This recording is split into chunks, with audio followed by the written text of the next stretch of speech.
So everyone, we're live. Live is okay. Yesterday I didn't do the event, I didn't do the story quest, I didn't do anything, so let's go, shall we? Just need to do the daily commission.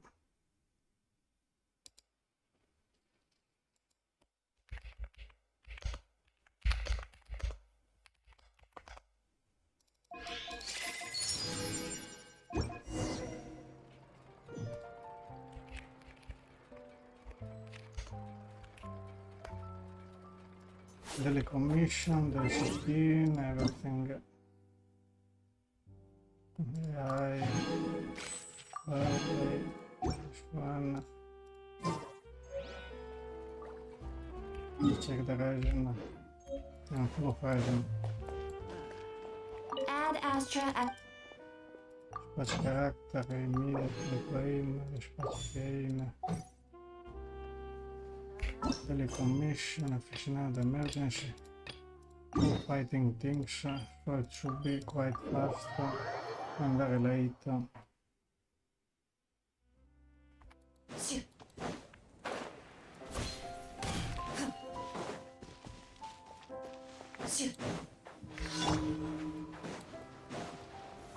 Gather! Our bond is strong! Into the shadows.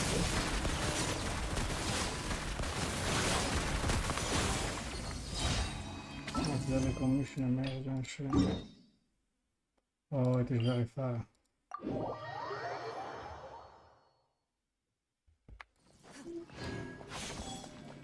It is very far around the teleport point.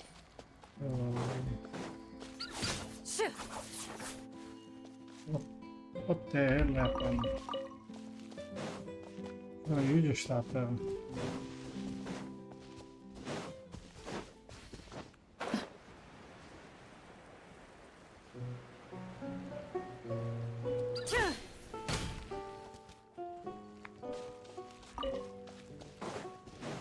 Very late, very late.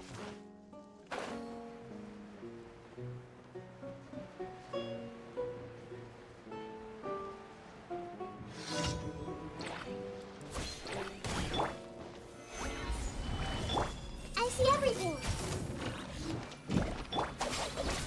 Ready.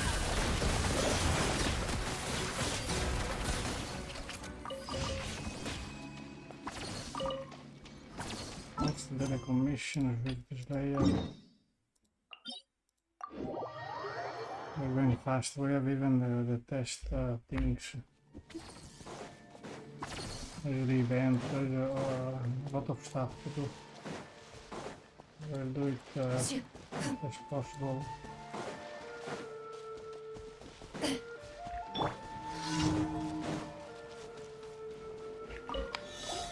Solidify! Everyone hold hands! Our bond is strong! Loaded.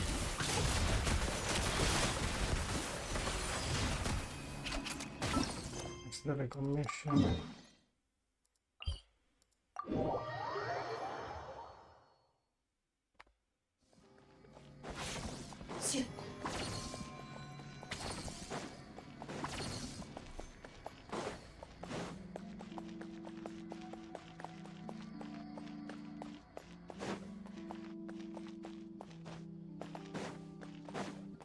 Ready.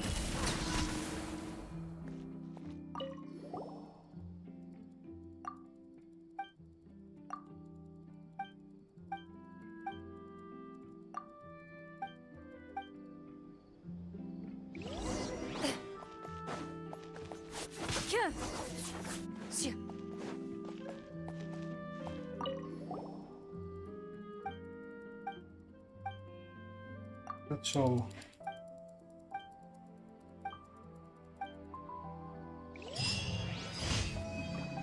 Function reaction. Get the reward. Add Astra. Thank you for Then there is the test run.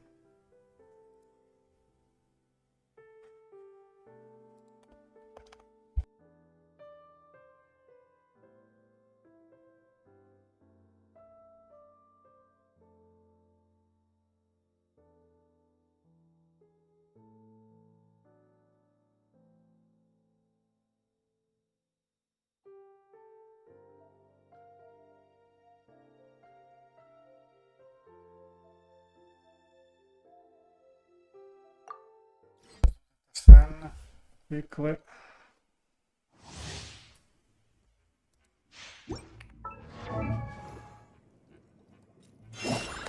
Want to check. Much HP. Signature weapon. HP. More HP. Installation, balance. She must be a supporter, I guess.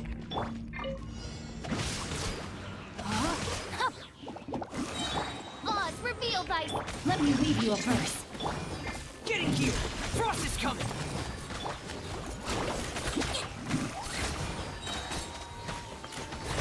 Don't slip and fall! I swear it's for medical research! Huh? Shadow Raven, let night fall! Witness the power of Gurwa. Know my sword. Dead reckoning! Get in here! Hey! Calm down! Yeah, don't be nervous! Just relax! Jump! Midnight Phantasmagoria! Get in here! Go! Rain cutter. Huh?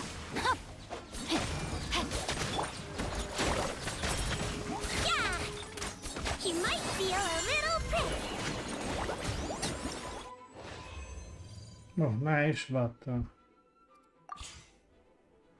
capital version, Primus, Furina. I want to check what is my Furina instead of this. I think mine is better.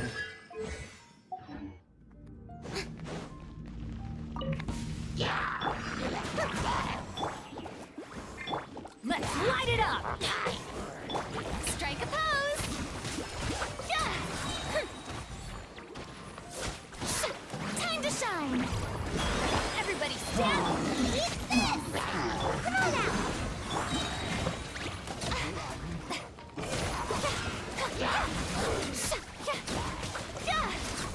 Shower me with praise! Let the world come alive! Hey, teamwork is strength! You're toast!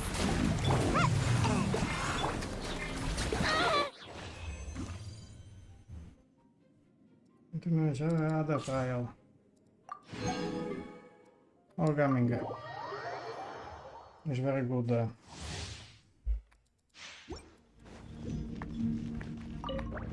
The night is cold. Quick Layla here.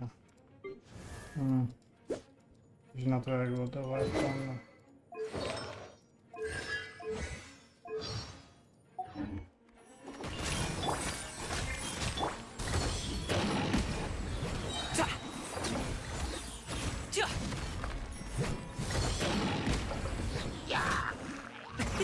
Mini Be amazed! Hold, learn to command. I'm going in.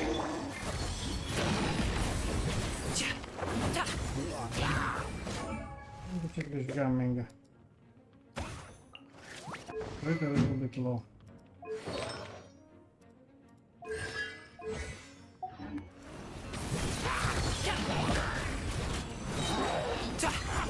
Mighty mythical Stars, shine for me. My guiding star. Cue the spotlight. Teamwork is strength.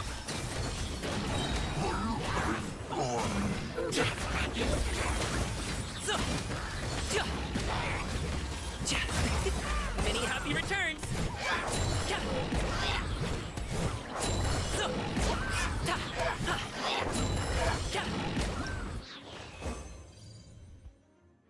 Other tile of stage.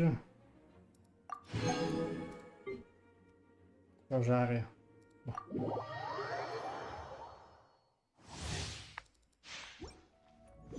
How would the new dress? I don't like the new dress.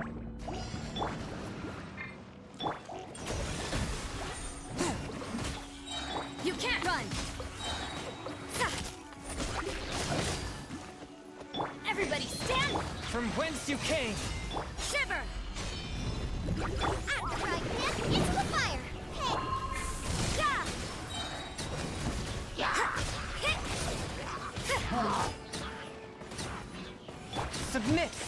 Going in!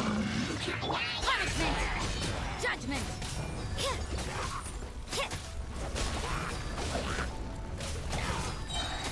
Eat this! Spirit Blade! Attack! You can't run! Shiver! Everybody stand back! Judgment! Oh, we did even this. Other trial.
You stabilize.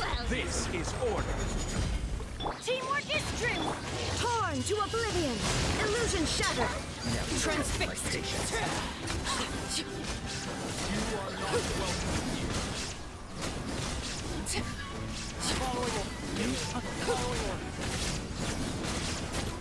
I will have order. I'm going in! Now you shall perish! Witness my rise!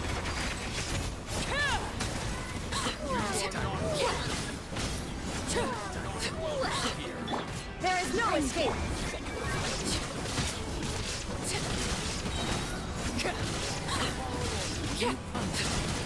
Teamwork is strength! This is order.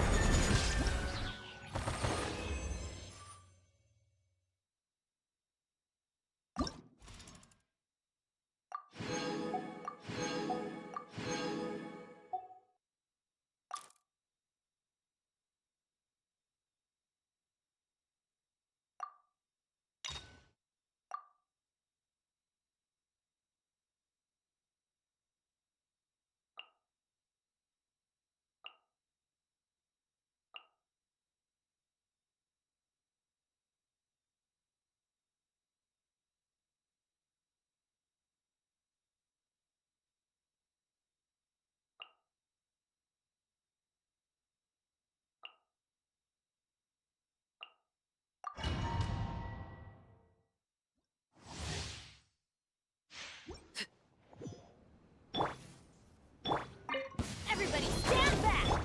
Torn to oblivion! Lightning terrified! Get with it!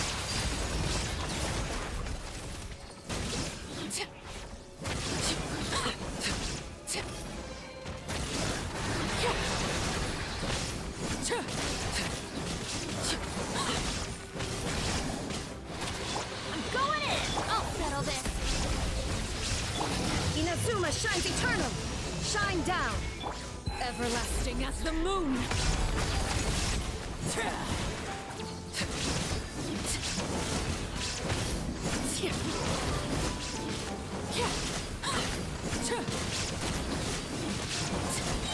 Everybody stand! Lightning, purify! Our bond is... Now you shall perish! There is no escape! Witness my rise. Laid bare.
I'll settle this.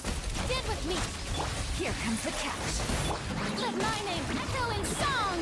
Yoo-hoo! Inazuma shines eternal! Illusion shattered!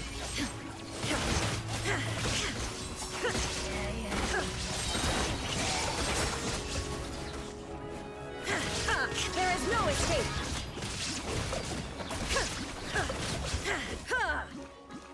Out of my way. Dissipate. Things are about to get dicey. Now you shall perish! Illusion shattered! Time to shine. Shower new praise.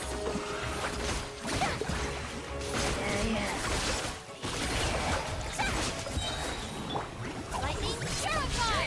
Stand with me. Game's up! Fun's over!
Let my name echo in song. Strike out of my way. Dissipate. Here comes the catch! There is no escape! Inazuma shines eternal!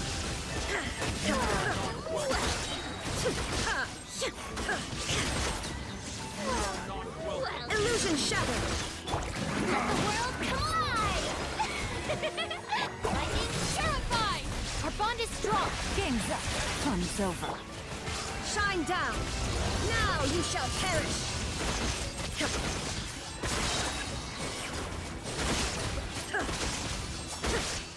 There is no escape! Let my name echo in song. Things are about to get dicey. I'll settle this. Dissipate. Inazuma shines eternal!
Artifact farming, then the quest.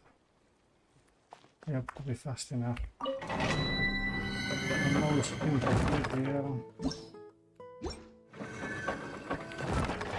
I want to change artifact.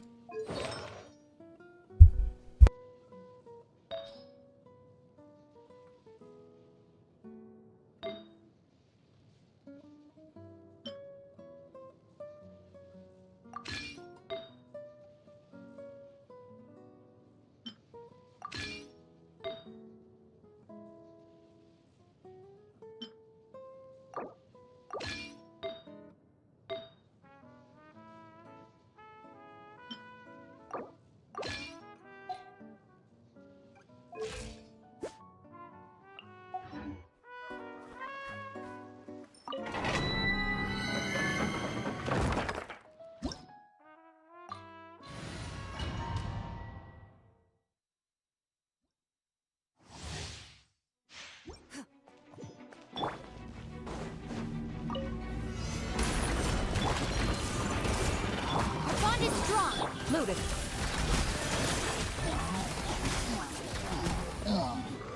I will have order. I see everything.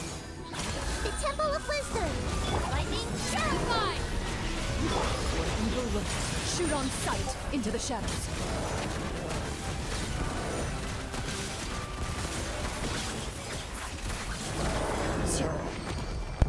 Better the artifact shot.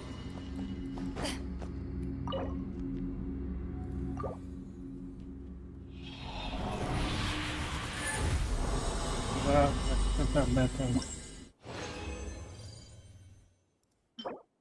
Physical damage bonus. Crash.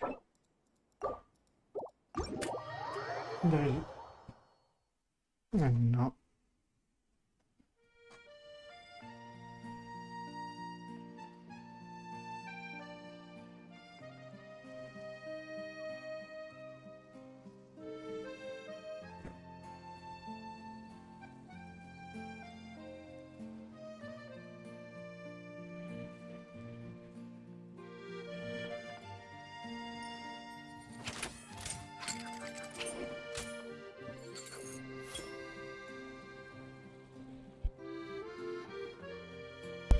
Flyer.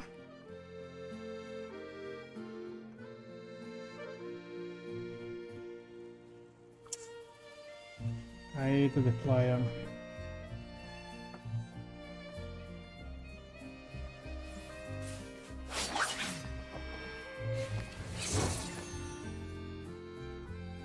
What the hell?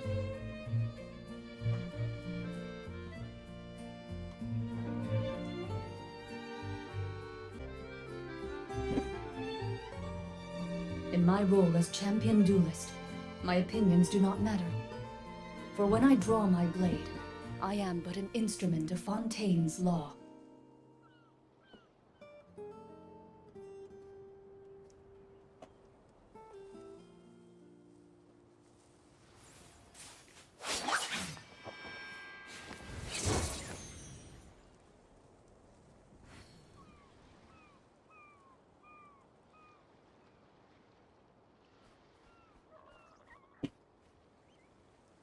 I don't know where that flyer went. I think I've killed it, but I don't see it anywhere.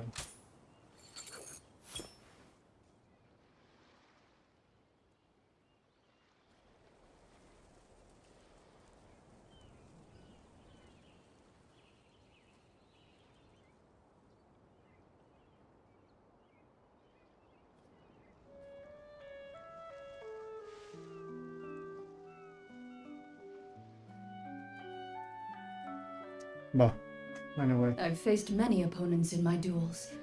Most of them I defeated. you need to clean up even the artifact.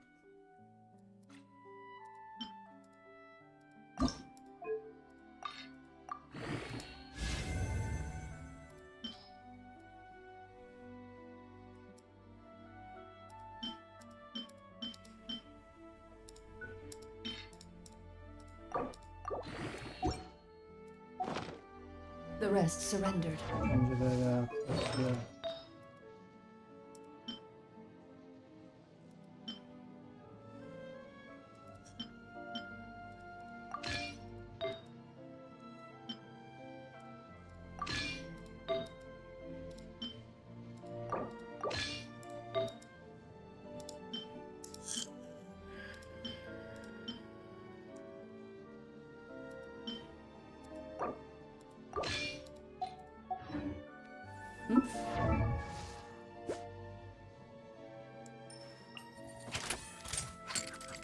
What? That's good damage. I have never lost a duel.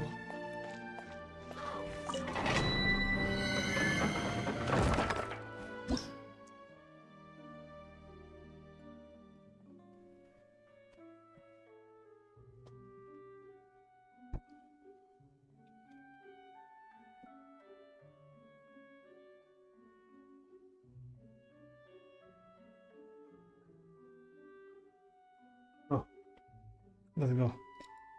Quickly. I need to finish all the resin.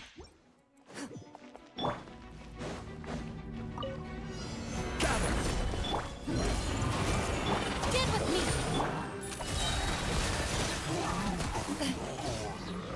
Order guide you. Everyone hold hands! I'll settle this! Time to testify. Loaded. 52 seconds. Not good enough, but it is what it is.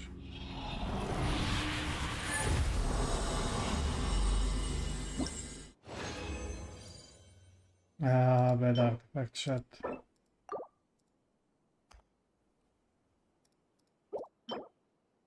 Very bad. Bloom and I could damage one. Very bad artifact shot. Stabilize. I see everything! Our bond is strong! Into the shadows. This is order. Hey! Lightning terrified! Hunt them down. Loaded. 29 seconds, very good. Time. Yeah. And full.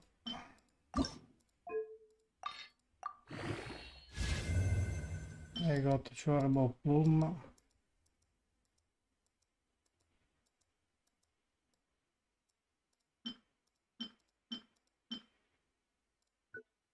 One, two. Okay, like this.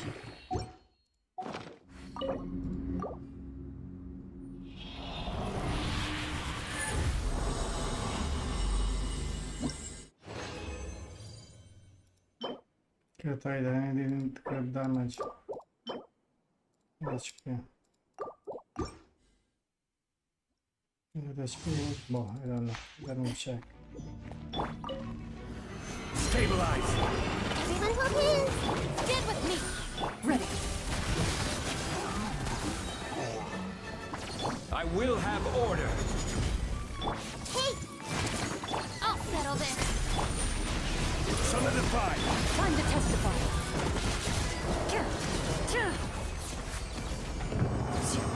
Oh, 27 seconds. That was faster.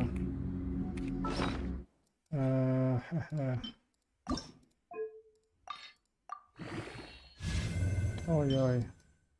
HP one, I don't remember where, what artifact it is. Come on. Maybe one of this, yeah. Already 20. I don't know if I have another trash artifact.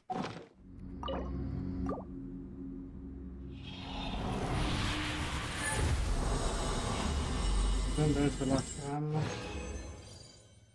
Two Bloom. Oh, oh. That plume is wonderful. I will not level it up today. I'd like to level up a I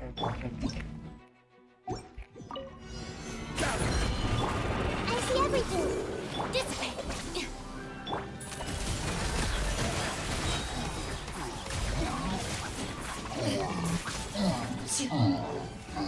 Order guide you. I wish that kind of time. Out of my way. Hunt them down.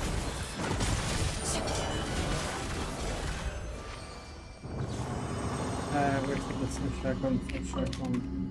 So cool. And now here come the difficulty. Ah, yeah, we have one.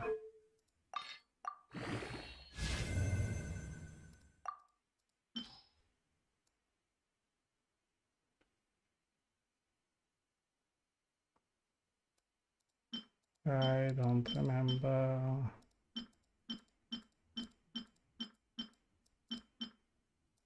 I think it was two plume.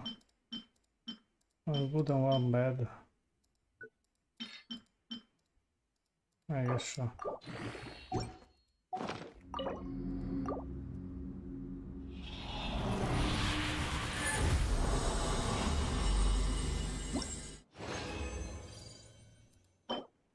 Bad. Oh, bad, I guess. I don't think I have a crystal core, huh? I don't even check. I go immediately here to make crystal core, and then we go for the quest.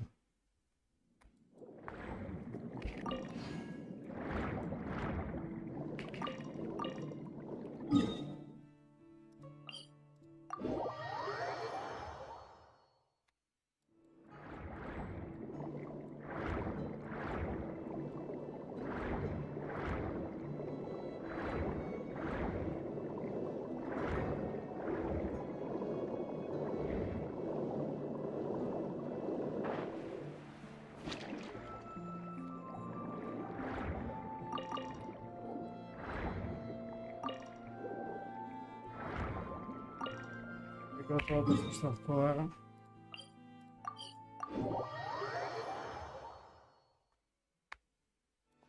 Compared to the engineer.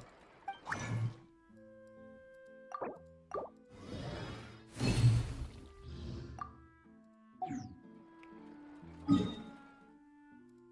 think I have one of these.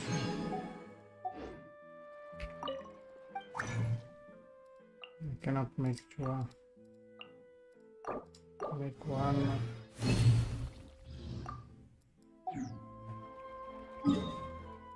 Let's do a run here in the domain very quickly, and then we do the event, the world history quest.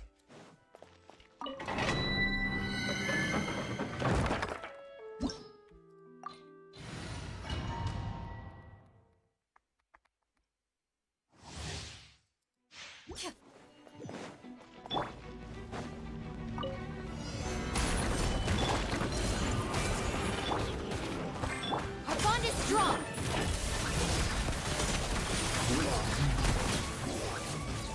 I will have order. Everyone confused. Lightning terrified. Time to testify. Move it.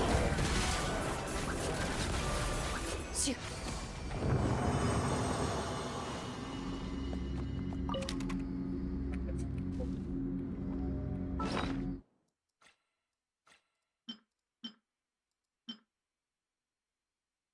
Where is it now, the artifact?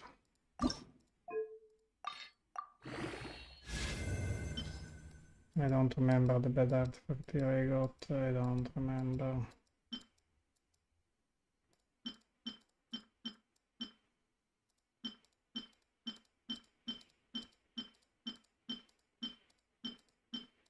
Even that card rate I could throw it away.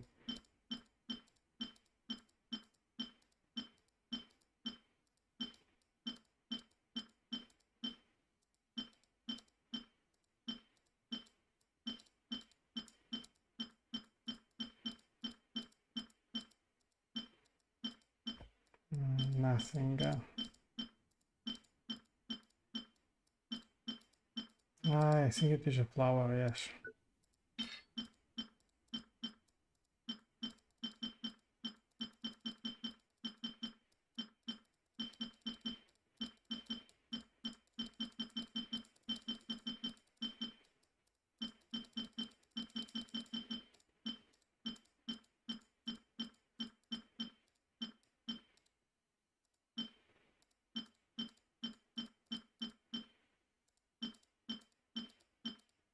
Okay. I hope that I have enough space. Or not enough.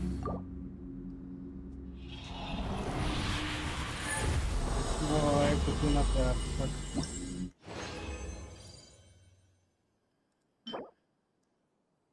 Bad. Don't care.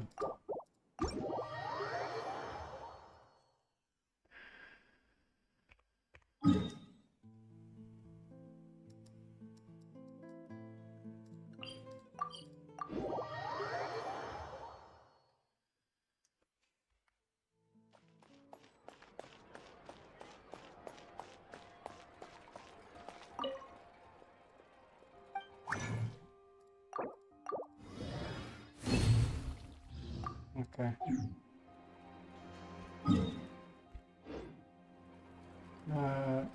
Next up, anti-pot before I forget it.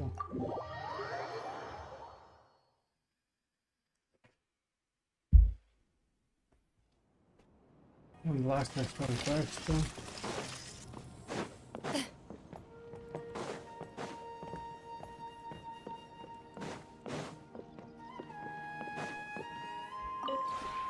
This realm is...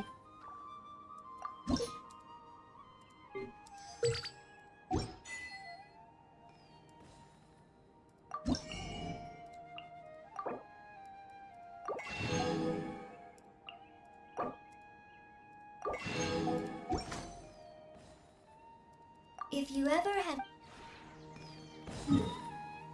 I got the fountain. Real fast.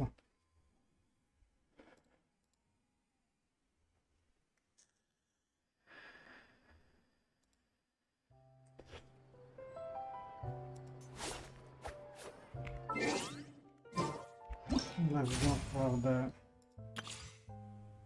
Nereides chapter. I made a mistake. Nereides.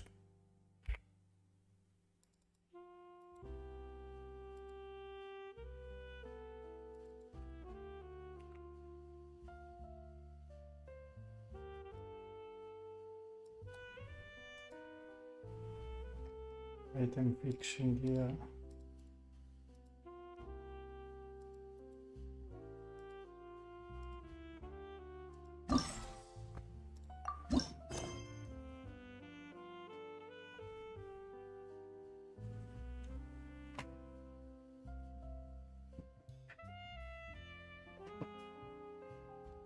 The warmth of lying.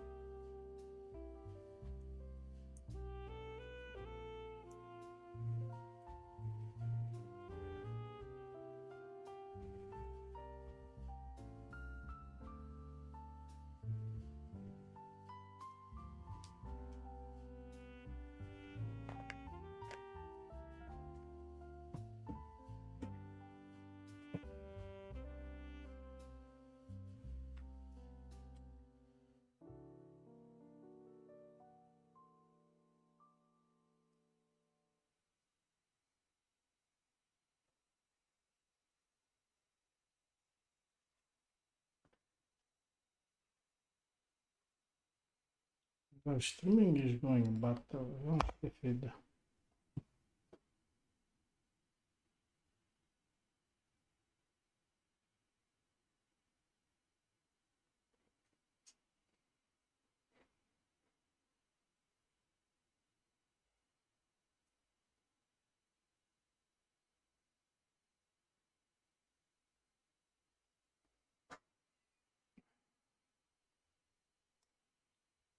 So here The thing is just a quest. Huh? The Whoa.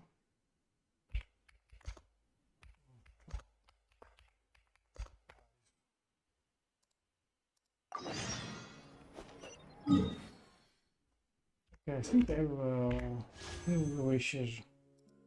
Two.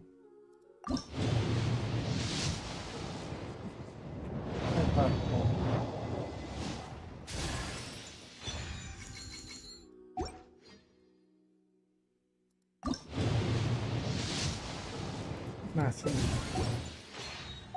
Now let's go for the... In my role as champion duelist, my opinions do not matter. For when I draw my blade, I am but an instrument of Fontaine's law. Is the shame. Oh no.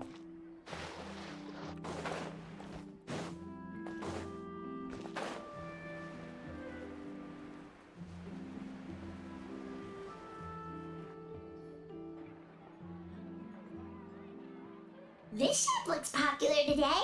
Wonder what the occasion is.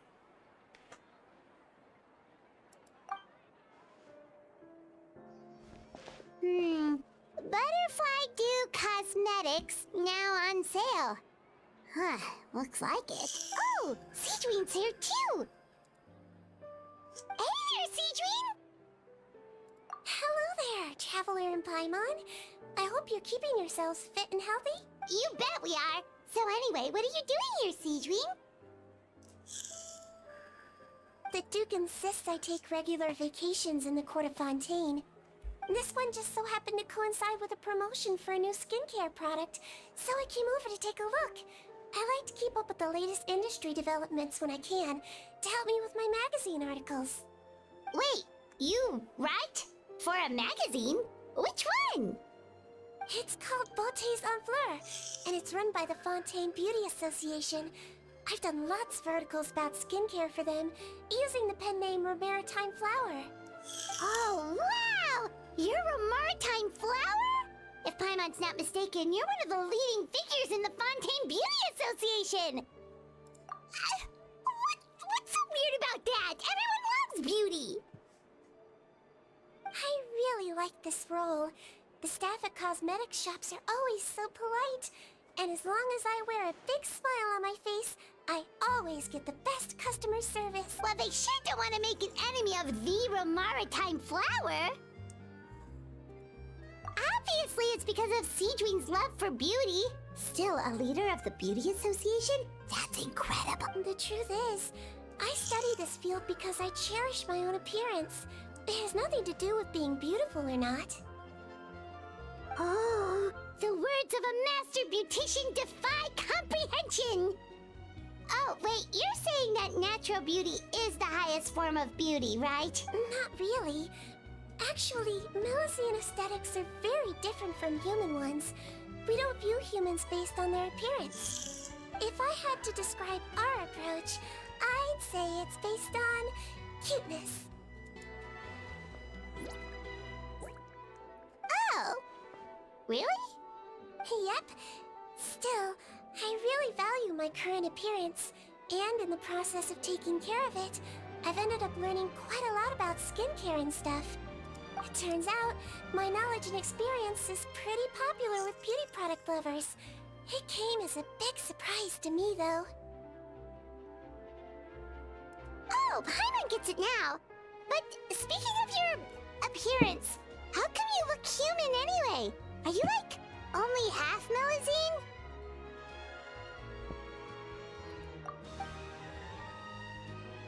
Ooh, wait, sorry!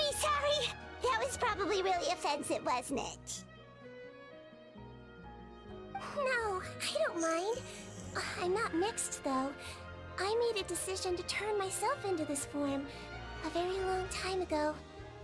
If you're interested, I could tell you the story. A shape-shifting story? Oh, heck yeah, of course we're interested!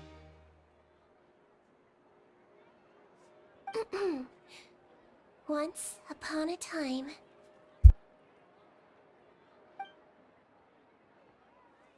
Long ago, Humans rejected Melazines, and Melazines feared humans.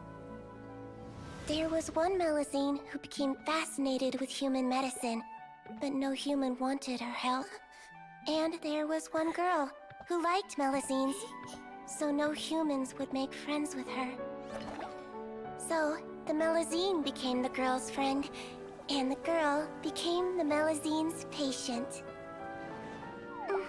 Your checkup's all done. You're still in perfect health. Thank you, Dr. Melazine. In this game of doctor and patient, a friendship was born. Then, one day, the girl fell ill. The Melazine was the only doctor to arrive on time, but the adults sent her away. Scram! Melazines can't be trusted! So just because I'm not human, I can't save my best friend? In desperation, the Melazine approached the frightening witch. She begged and begged until she got a reply. If you take this potion, concocted of sin, you will gain a human face and grow human limbs. But then, you will lose everything that attracted this friend of yours to you in the first place. Can you accept that? The Melazine did not hesitate for very long.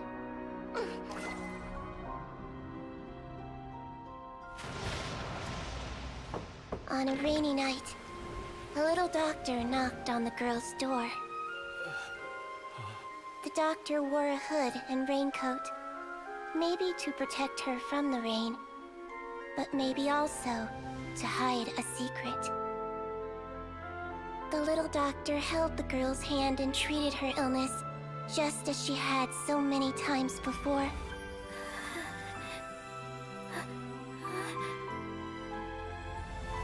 Dawn came, and the little girl's condition improved. But the little doctor was long gone, for she knew her friend would never recognize her again. And so, since then, I've lived my life in human form. Most people who know me just think I was born this way. Ooh. A witch? A potion? Why does this sound like a fairy tale? Trust me, it's a true story. Must be the way you told it then. It just sounds so...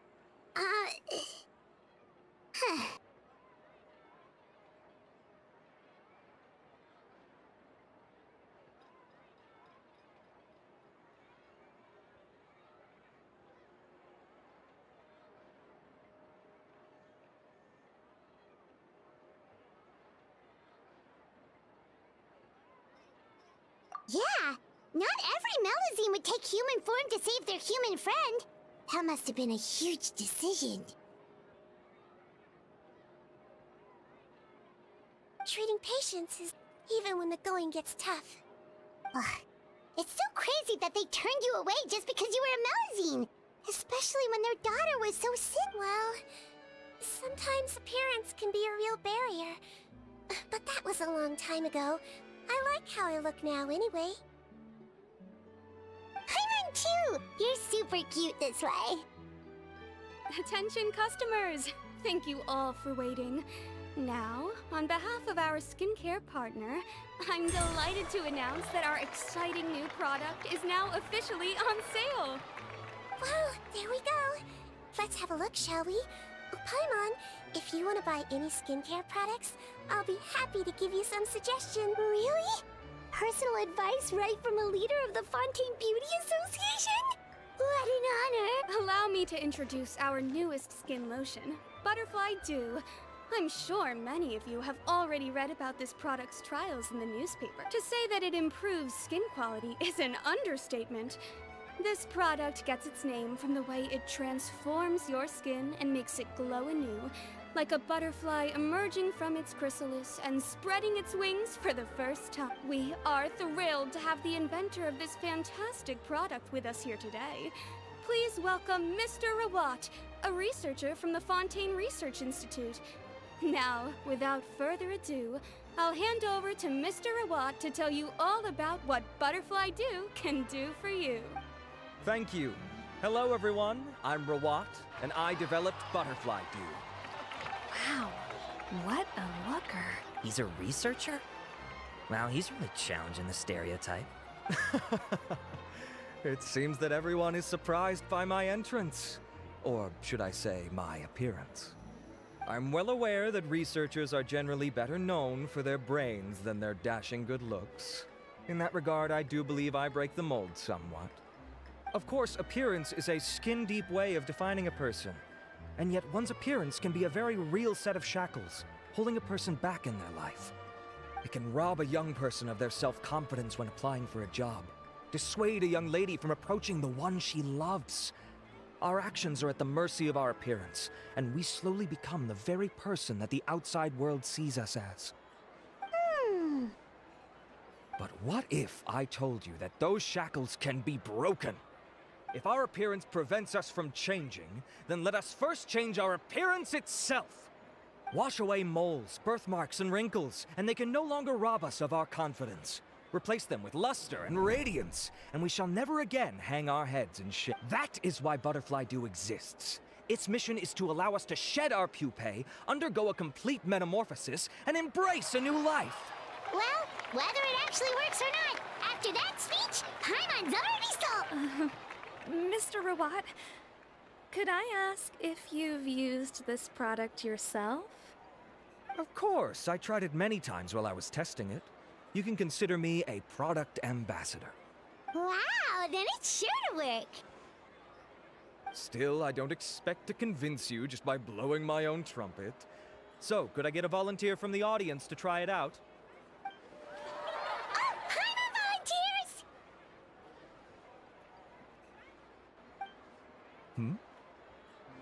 Oh! Ah, what an honor! It appears we have a giant of the Fontaine Beauty Association here with us. In that case, Miss Sigewinne, could we seek your most expert opinion on this Sure. Whoa, is that Romaritime flower? They say she's the pickiest user of skincare products in all— Here you go. Well, it's very kind to the skin, and the absorption rate is high. Even for Fontaine, this is a first-rate product. Wow, now that's high praise. I'll take one. Any discounts? All right. Well, all that remains for me to say is, Butterfly Dew is now on... Think we should buy a bottle too? Of course you bring up Mora. Fine, Paimon will pay out of her own pocket, and even share it with you. There, does that sound fair? And if you're worried about whether it's the right product for you, well, luckily for us, Sigewinne's here, so we can get an expert consultation.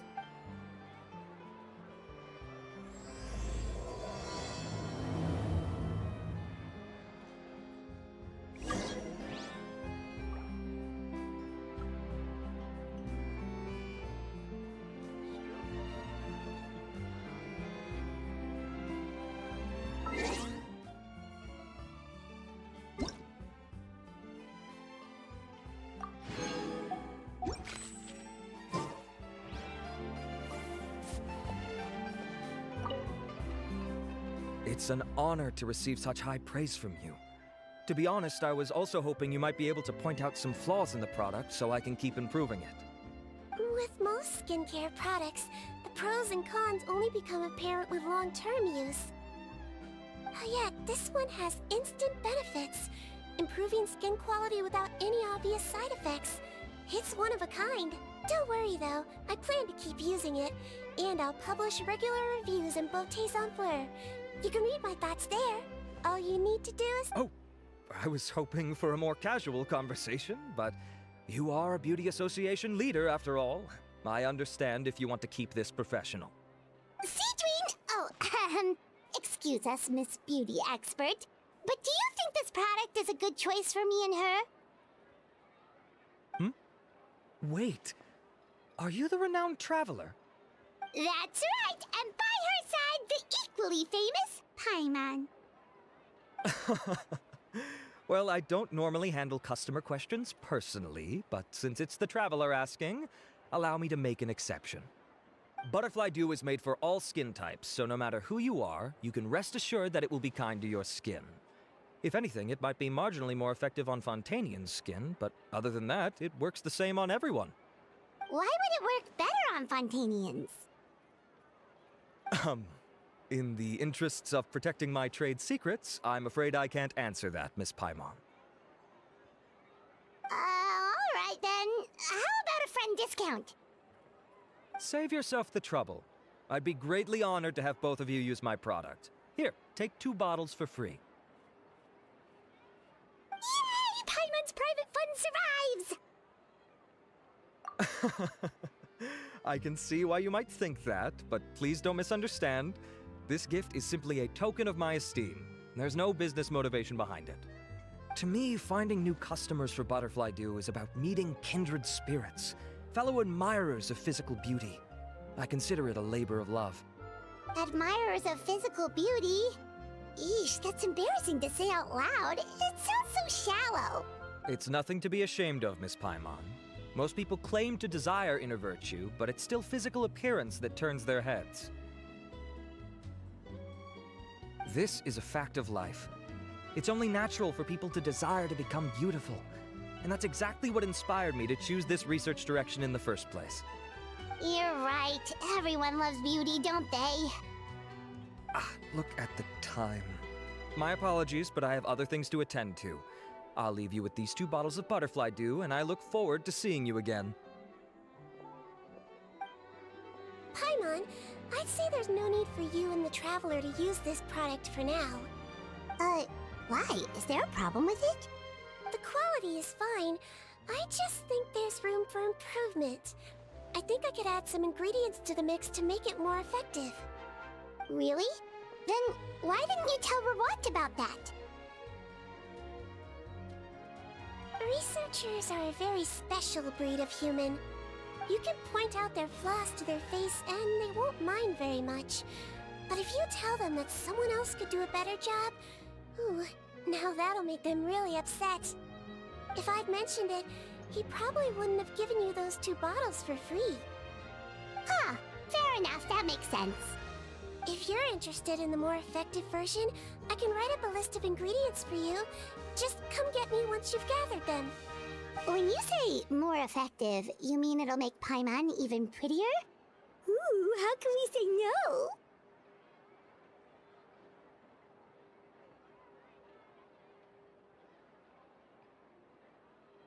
As for me, it's probably time I got back to the Fortress of Meripede. I mustn't leave the infirmary unattended for too long. Alright, see you there then!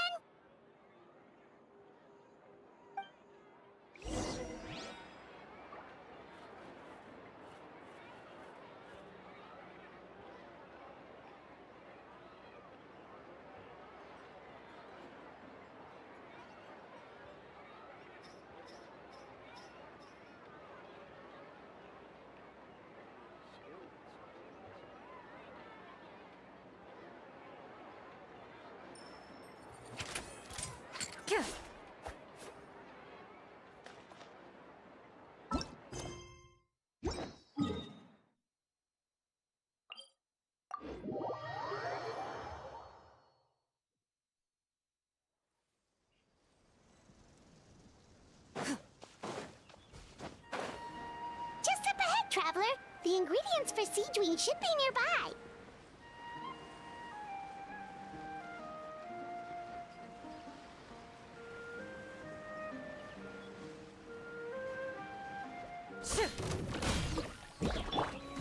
Stabilize! Into the shadows.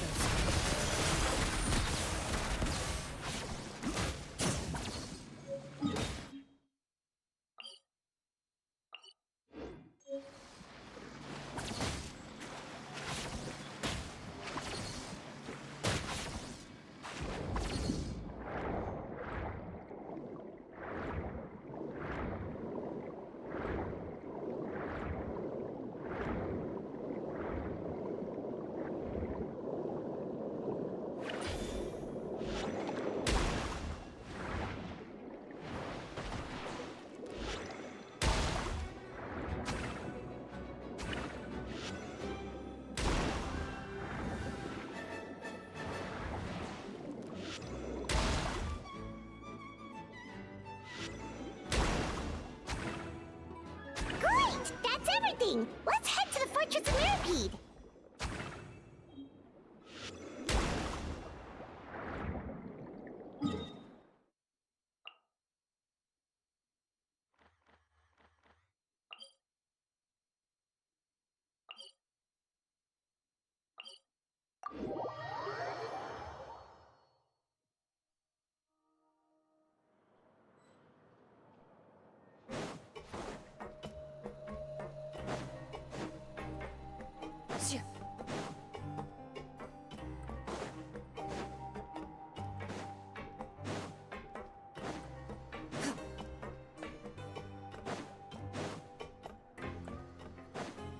Loaded.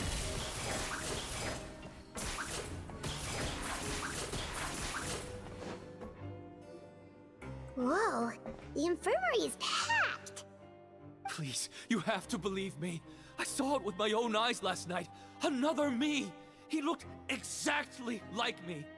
Got it? Okay. I've written down everything you told me. Now, I have a few tests to run.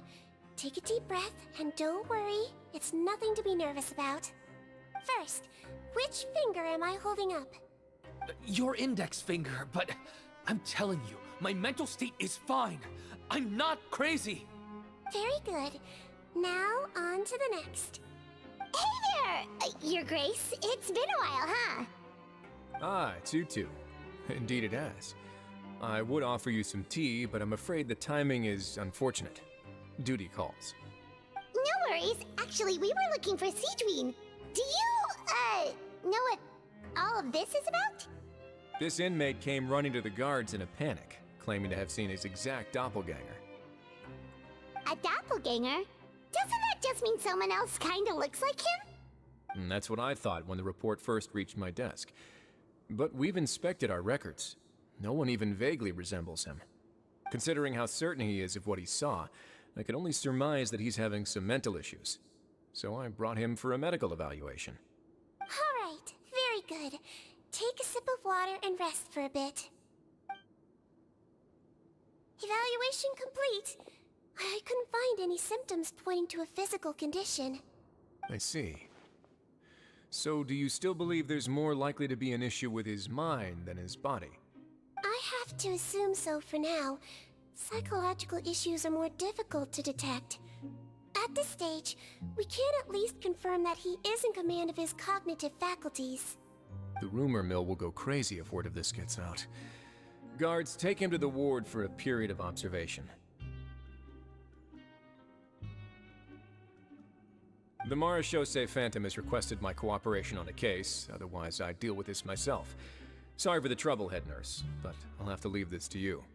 No problem, Your Grace. I'll add him to my observation list. By the way, we have a couple of guests here who have made the trip just to see you. I imagine it must be important. You probably won't need to add them to your observation list, though. Oh, Traveler! Paimon, it's you! Hey there, Sigewinne! It's actually not that important, but... I'll be in my office if you desperately need me. Goodbye for now. Okay, bye-bye! So, Sigewinne... Would you mind waiting for just a moment? I have another patient to see. Just find an empty bed and take a seat. I won't be long. Oh, sure! Sigewinne, we've brought him. And he seems to have taken a turn for the worse again. Okay, don't panic. Let's start by sitting him down here. Paimon had no idea how busy it can get for Sigewinne. Maybe now's not the time to ask for her help with skincare.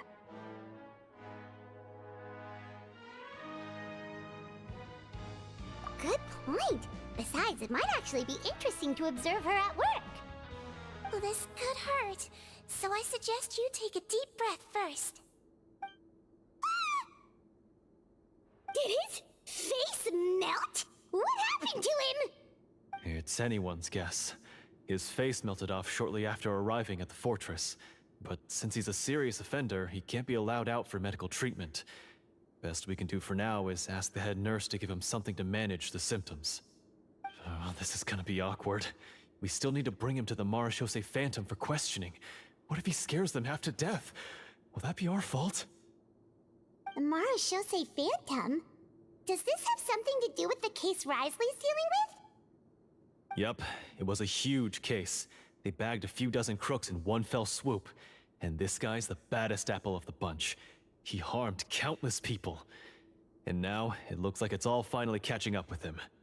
You done gawking?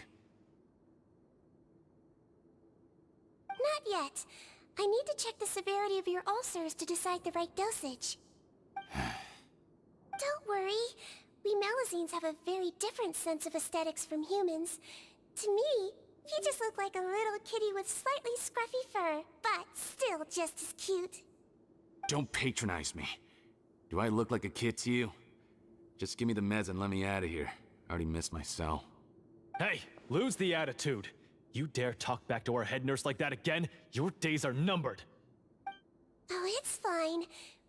Okay, I'm going to apply the medication now. Tell me if it hurts, alright? Look how nice Sigewinne's being. And he still talks to her like that?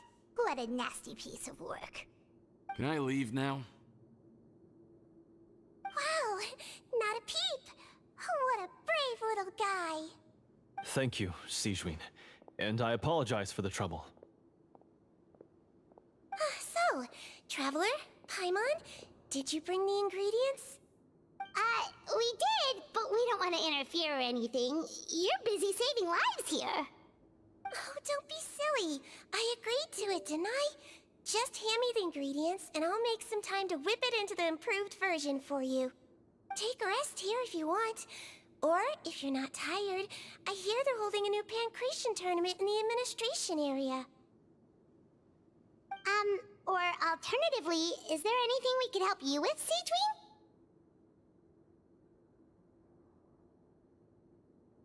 That's right! Let us help you out! It's the least we could do! Good point. Kind-hearted humans start to develop guilt if they accept free help from others. Don't worry. I'll take a look at my schedule. I'm sure I can find something to treat this condition. I gotta warn you though, it'll be tiring work. So I suggest you take a break first, then come back and see me when you're ready.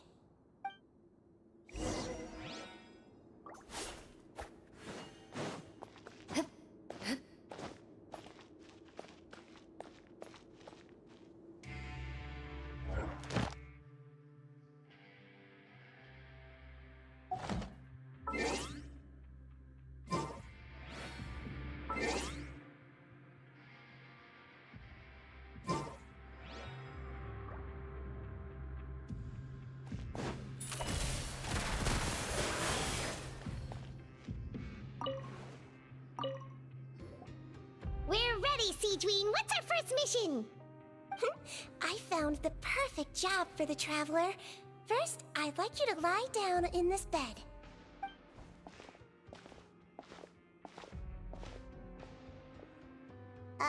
What for? I need you to pretend to be sick. What? Oh, is it that difficult? I thought you did a pretty good job last time.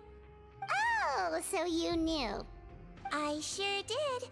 She was way more interesting than the usual malingering inmates. When you played along very well, Paimon. I observed you two for quite a while after that. Well, this is awkward.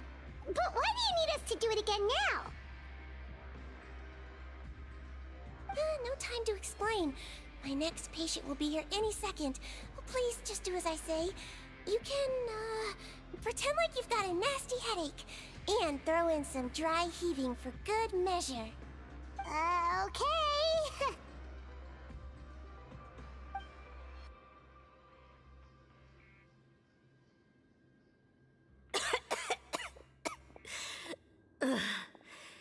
Hey, Doc. It's me. I'm only here because my mom won't stop pestering me about it. So annoying. Well, your mother has enough on her plate with a busy job.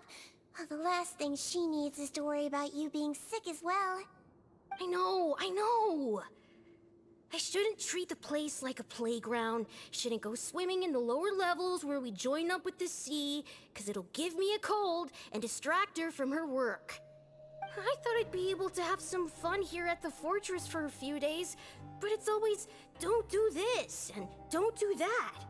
All right, sit yourself down and I'll take your temperature. Your fever still hasn't gone down. Well, here's your medicine. 1 cup for starters, and we'll see if it helps. But Doc, it's so bitter. Do I really have to drink it? I mean, I'll be fine, right? I've got an uncle who caught a cold. His fever went away on its own after a couple days. Can't you just write me a note saying I'm on the mend? I just need something to keep my mom off my case. I sure can. You're a very brave boy after all. Huh? Brave? What makes you say that? Well, if you want to rely on your own immune system to clear up your fever, oh, then you'll have to tough it out like this young lady.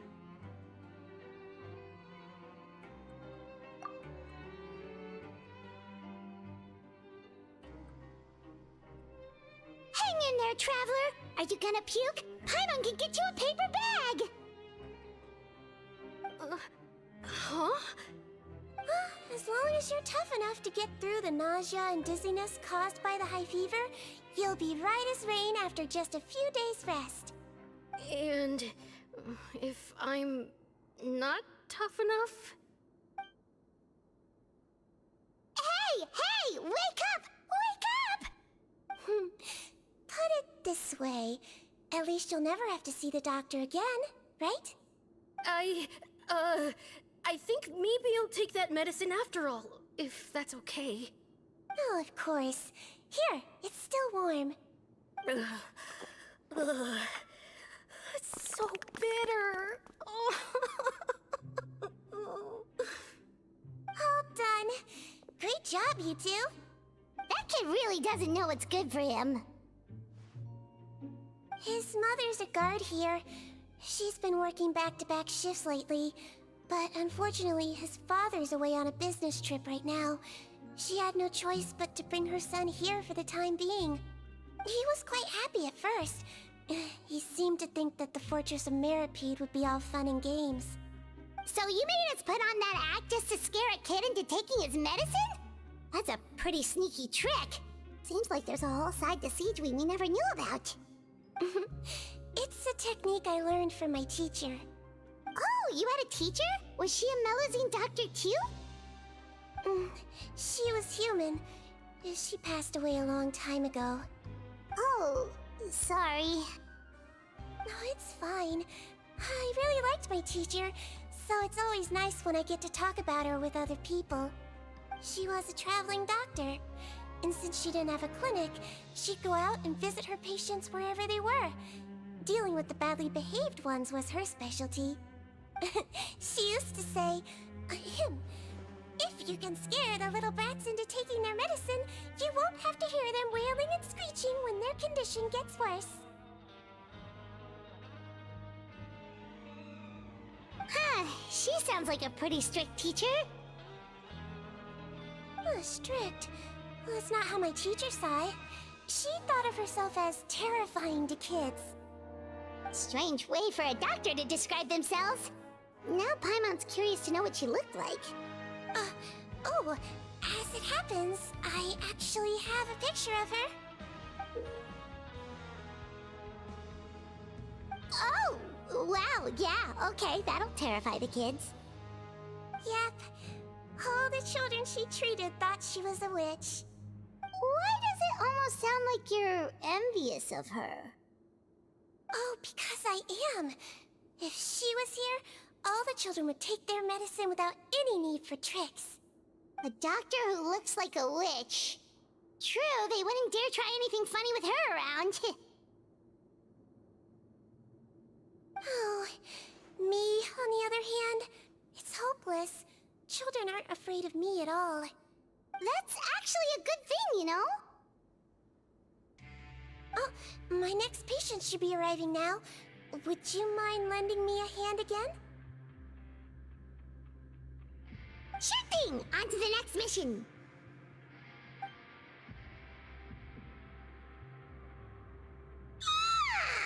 Is it nighttime already? That flew by. You really have a busy job, Sigewinne. Well, thanks to you two, it was much easier today. Aww. Should we get some rest? It's getting pretty late. Oh, there is one last thing. I have to keep it confidential, so I usually leave it till after everyone's clocked out. Confidential? Are you sure you can tell us? Well, it's fine. You're not living here anymore, so it's okay if you know. All it is I have to prepare some ingredients to make healthy meals with. Wait, you mean those healthy meals?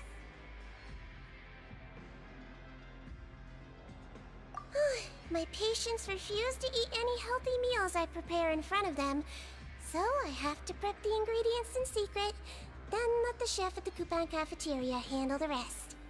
Considering even the chef's version makes people uneasy, it really makes you wonder what's in it. You want to find out? I can teach you how to make it. That way, if you ever suffer from exhaustion on your future travels, you can prepare a healthy meal for yourself. It's really good for you, you know. Sure? Guess we can help out one more time.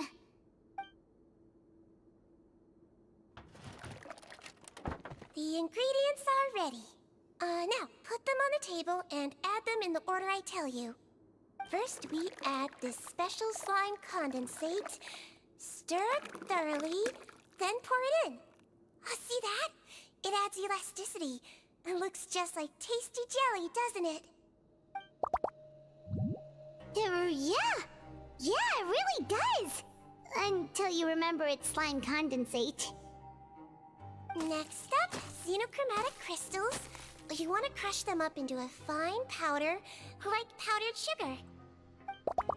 Wait, are those from Fontimer Aberrants? Are you sure they're edible? Finally, we'll need some high-protein meat. Frogs are an excellent choice. You just need to clean their innards, and then you're left with some lovely, tender meat. Oh! Frogs. And we're done. All that's left now is to pack them into lunchboxes and hand them to Walsey. Yesterday in the production zone, I noticed an inmate who's been working for 2 days straight. That means it's a healthy meal for him tomorrow. Sigewinne really does have the inmate's best interests at heart.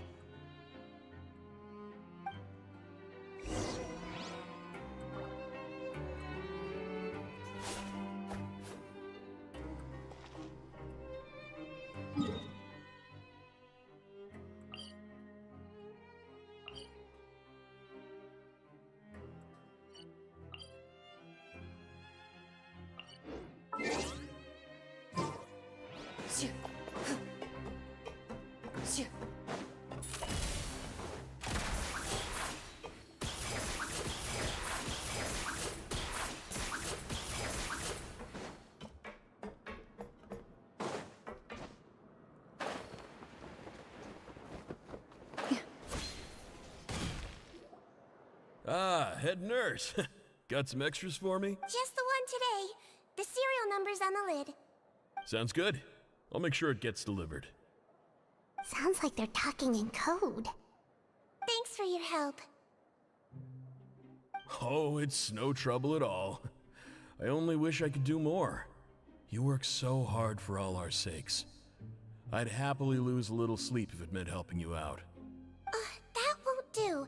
If you reduce your sleeping hours any further, your health will start to suffer. All right. Nurse's orders. I'll do as I'm told. But you take care of yourself too.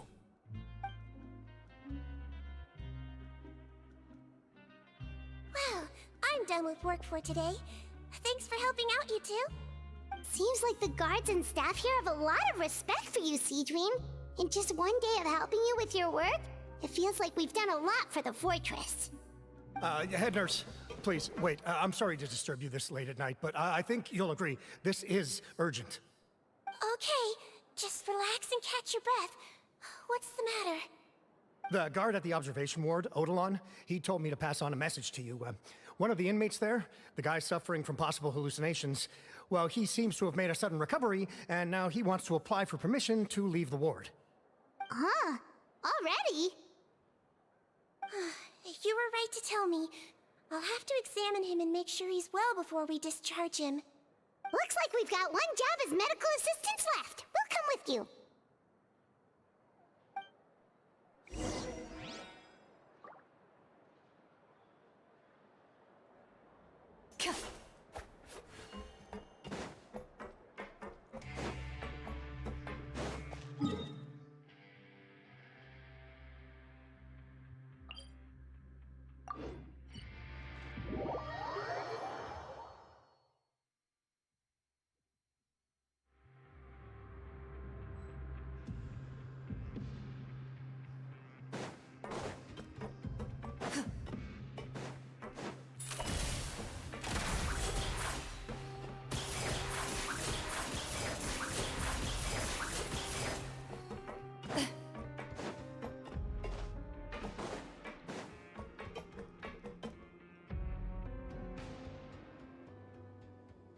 Ah, head nurse, you're finally here. I'm so sorry for all the trouble I've caused you, but I believe I've now made a full recovery. After giving it some thought, I'm sure that I was probably just seeing things. Stress-related, I imagine. I'd been working long hours, so I definitely wasn't in the best state of mind. I totally understand. Still, I have to give you an examination before I can discharge you, okay? So, take a deep breath and don't be nervous. It'll be the exact same procedure as we did this morning. We can start whenever you're ready. Again, so sorry. I was in such a state this morning, I barely recall anything. Would you mind taking me through it again? Oh, not at all. It's a lot to remember. First up, we have a little cognitive test. Just concentrate and you'll be fine. To start with, which finger am I holding up? Your pinky.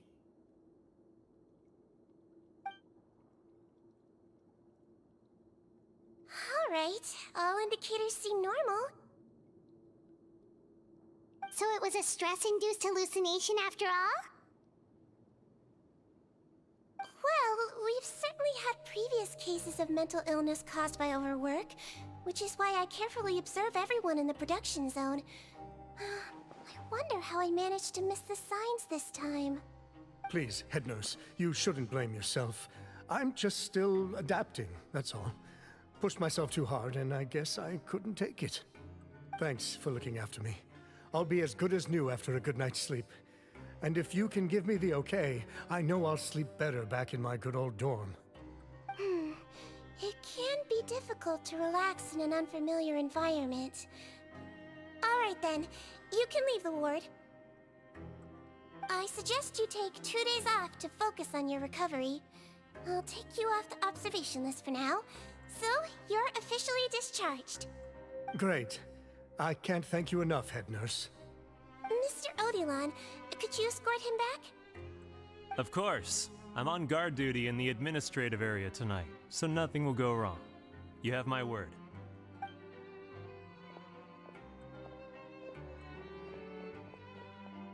Guess you're finally done for the day now, huh?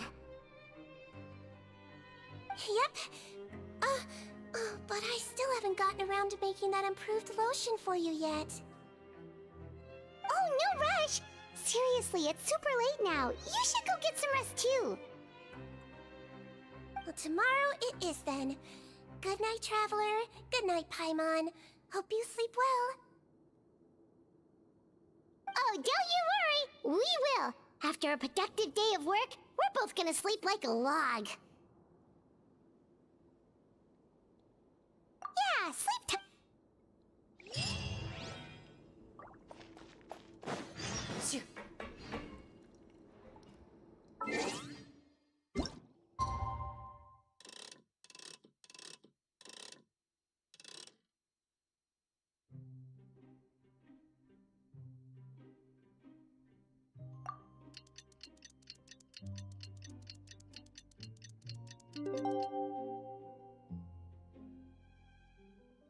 I've faced many opponents in my duel. Paimon really did sleep with...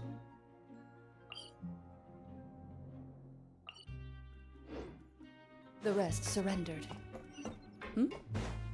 No, I have never lost a duel.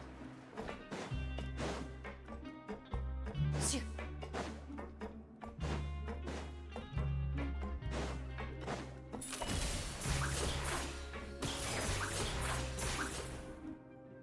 Whoa! How is the infirmary even busier than yesterday? Good morning, Traveler and Paimon. I have a few people here for a checkup, so you might need to wait for a while. No problem. Anything we can do to help? There's a bit of a complicated situation here. I'm still getting to the bottom of it myself. You have to believe me. I'm telling the truth. You're in a medical facility. Keep it down. Please, listen to me. I'm not Gascon. I'm Uy. You're a horrible liar, you know that? We get all your mugshots with the arrest warrants. It's clear as day that you're Gascon. You mean because of the way I look? I don't know what happened. I just woke up like this. Then you guys dragged me in here for an interrogation. I brought you here to figure out what's going on. If you truly are the victim of an injustice, yelling isn't going to achieve anything. At most, it'll delay your vindication. All right. I get it. This is nuts. Yesterday's interrogations went fine, and now this.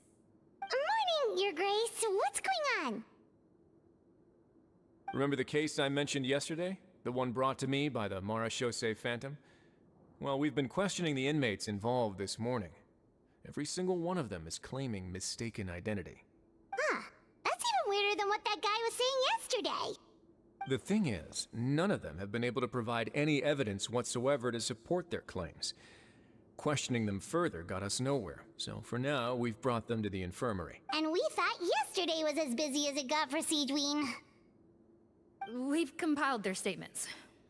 Have a look. Perhaps there's something we missed.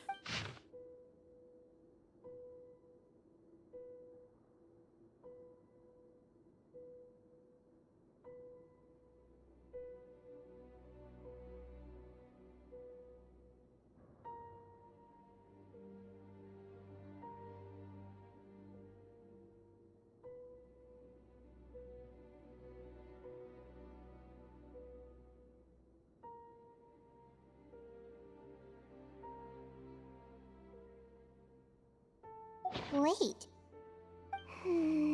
Release? Interesting. The inmates they spoke of in their statements appear to all be due for release today. I noticed that too. If that's their plan, they're underestimating us a little. Every serious offender claims that there's someone else who just so happens to be due for release today. And they're expecting us to go along with that. All the more reason to be cautious. Lumberzar, check the release list for today and make sure no one gets processed. We're gonna need an excuse, though. Just say we're out of forms, and that we're furiously printing more as we speak. I'm on it. It's conceivable that our group of serious offenders somehow found a way to switch places with inmates who are about to be released, so they can walk out right under our noses. We did consider that possibility. But I mean, just look at them. They match the warrants, period. How could there have been a switch? Only if they're dead ringers for the inmates due for release, I suppose. I gave you that name list yesterday to assist in your investigation. Did that help? Yes, the inmates' mugshots were attached to the list. The first thing I did was check for lookalikes, and I didn't find any. The only other thing that stands out to me is that their voices sound a little different today. But it's not exactly hard to put on a fake voice. Oh, really? What does our head nurse make of all of this? Give me a moment. I think I have a way to confirm whether there's been a switch. I know, it's not time to change your dressing yet, but please bear with me.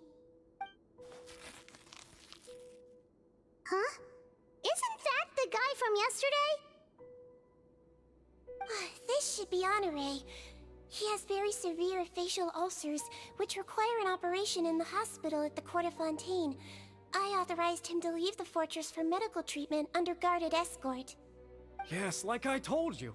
I'm not Putton. I'm Honore. So there has been a swap. Well, I can see what happened in Potton's case, but how do you explain the other inmates? You're not telling me their souls switched bodies, are you? No, I believe it was their faces that got switched. The method is a bit like replacing a tooth. Take the bad tooth out, put a false one in. And actually, I think I can prove it to you. Traveler, Paimon, do you remember Eric from the other day? Yeah, sure do. Then you can be my witnesses. To start with, please fetch the inmate who claims to be Eric.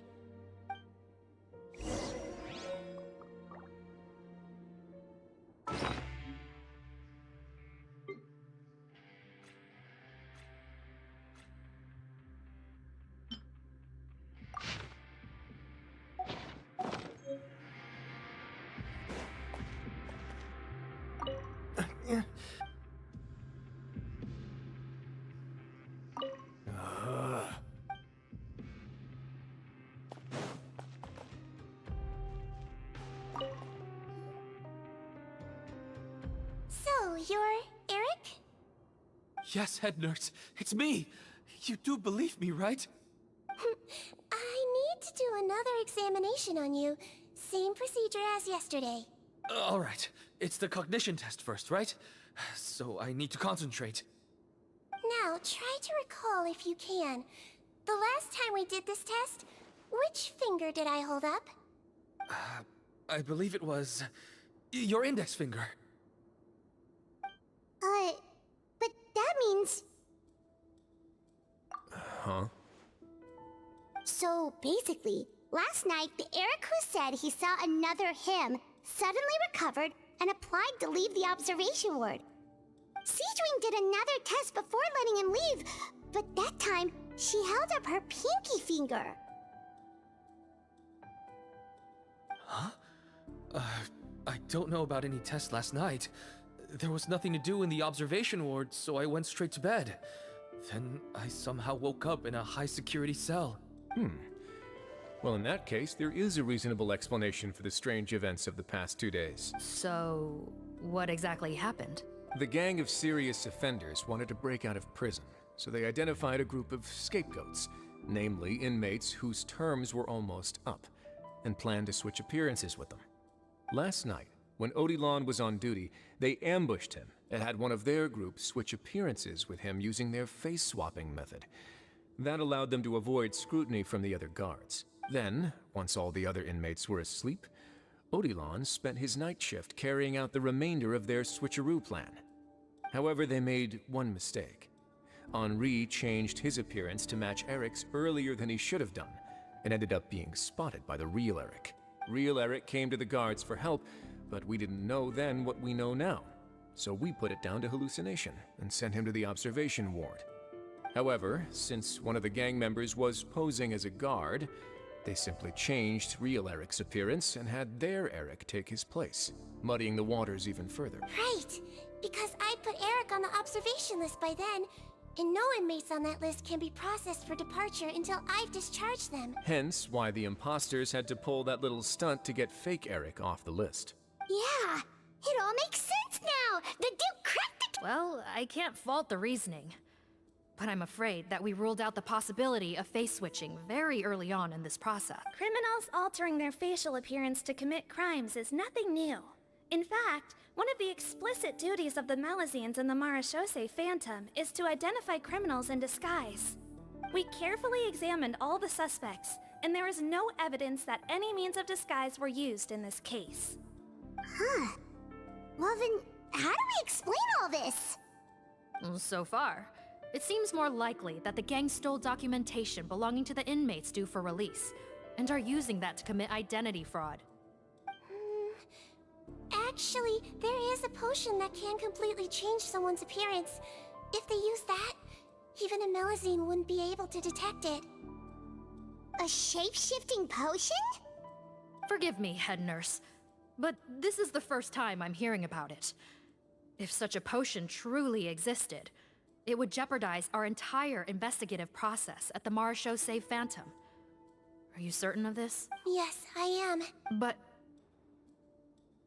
please, trust me in my professional opinion as an experienced clinician. At the same time, without any solid evidence, it's pure speculation. If we can round up all the inmates suspected of switching places, then have a little talk with both sides, we might just get our answer. Yep, let's do that. okay. Well, it was our negligence that meant we had to come and conduct these post-internment interrogations. And I know it's put you out. We'll do it your way. Your Grace, bad news. I paused the releases like you asked, but we were too late. A bunch of people already got processed 2 hours ago. I checked the list, and sure enough, it's all the people who gave statements. 2 hours ago? That's before today's interrogations began. They had this all planned out. So there really was a switch after all. They really pulled the wool over our eyes on this one. We should be able to catch up with them if we leave now, right? Not if that potion is real. They can just switch faces again after leaving the fortress. And if the Marechaussee's Melusines can't even spot them, we wouldn't know where to start searching. Yikes! So we're at a complete dead end!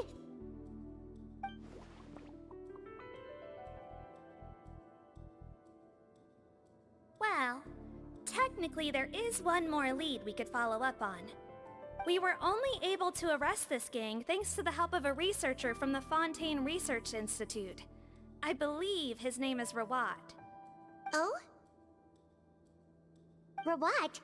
Isn't that the handsome guy we met at that skincare promotion? Handsome? Maybe from a human point of view. I just remember that he specialized in potions. One of the crimes this gang is charged with is the manufacture and sale of illicit drugs. According to Mr. Rawat, they appear to have stolen technology he developed through his research and used it in their operation. At first, he thought it was a typical case of intellectual property infringement, and he tried to negotiate with them. But once he discovered their criminal operation, he reported them to the authorities. Thanks to his report, we were able to swoop in and arrest them all in one go. What a hero! Bet that took courage on his part. No doubt. This is worth following up on. As the one who snitched on them, it's highly likely that Rawat will be targeted by the escapees. That aside, since he's negotiated with them in person before, there's a chance he'll have some additional information for us. Understood, Your Grace. My team and I will head to the Fontaine Research Institute right away. In the meantime, please keep an eye on the face switch victims for us. Of course. Miss Morgan, I'd like to come along and help you catch these criminals. Huh? Why's that? Well, I'm the one who discharged the fake Eric last night, so I feel partly responsible. Don't say that, head nurse. Your focus was on the inmates' health, and rightly so. We can't ask you to help with arresting criminals. That's our duty. I also have a more personal reason.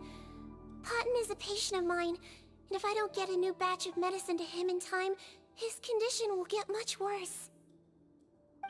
Look, head nurse, I completely understand where you're coming from. But arresting criminals is dangerous business. And if anything happened to you, none of us can afford to take on that responsibility. Don't worry, I can defend myself just fine. You say that, but still.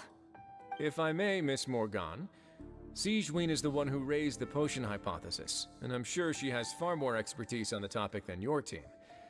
My suggestion would be to bring her with you. And if you really are worried for her safety, then...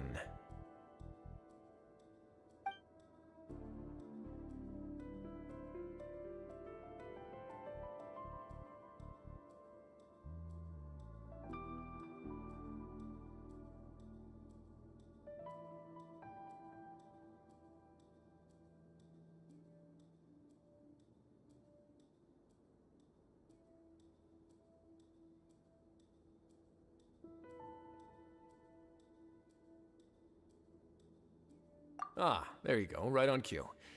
Knew I could count on you. Okay. Well, since this plan has the Duke's blessing, far be it from me to refuse. We should head off immediately. Time is of the essence.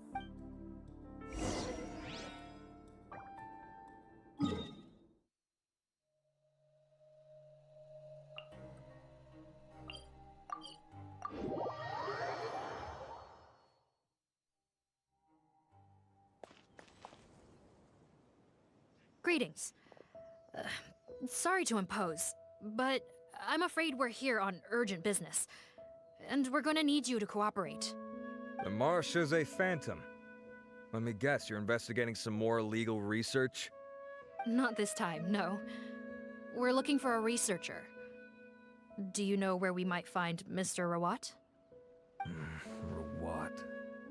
Oh yeah, Mr. Handsome, right? He actually doesn't work on site here very often. There's a handful of researchers in the nearby area who know him pretty well, though. You can see what they know. Just a handful? Paimon figured he'd be the most popular guy around. Well, I guess you could say he's popular, at least on a superficial level. He's blessed with good looks, so he tends to make a good first impression on people. But in all his time here at the Fontaine Research Institute, I don't think he's ever had a single deep conversation about his research with his peers. That's no way to make real friends around here.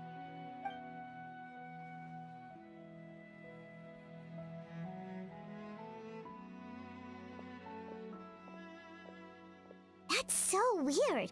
He definitely didn't come across like a recluse at that product promotion. Oh, I don't find that weird at all.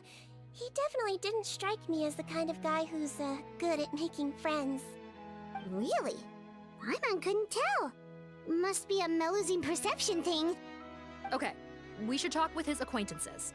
But we also need to check the Research Institute for any clues. Let's split up. It'll save us some time.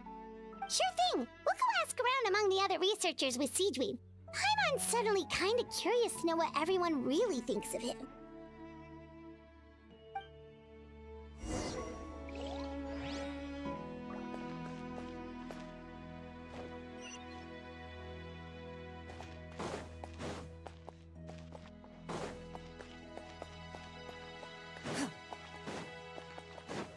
Into the shadows.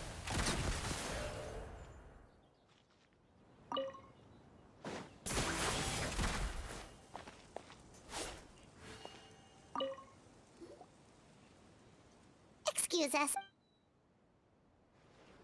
That's me. What is it? Are you close friends with Rawat? We're trying to find out where he is. Close friends? You mean because I told him I had feelings for him once? I doubt I'm the first or last at the Institute to make that mistake. Why would you single me out as a close friend? I should have known, really. Men like him, they just enjoy being surrounded by fawning women. They're not interested in a serious relationship. Okay. We were just kind of wondering if you might know where we can find him. Why would I know where he's at? I barely know him, and he probably doesn't even remember me. Ugh, this is getting annoying. Shall we go ask someone else?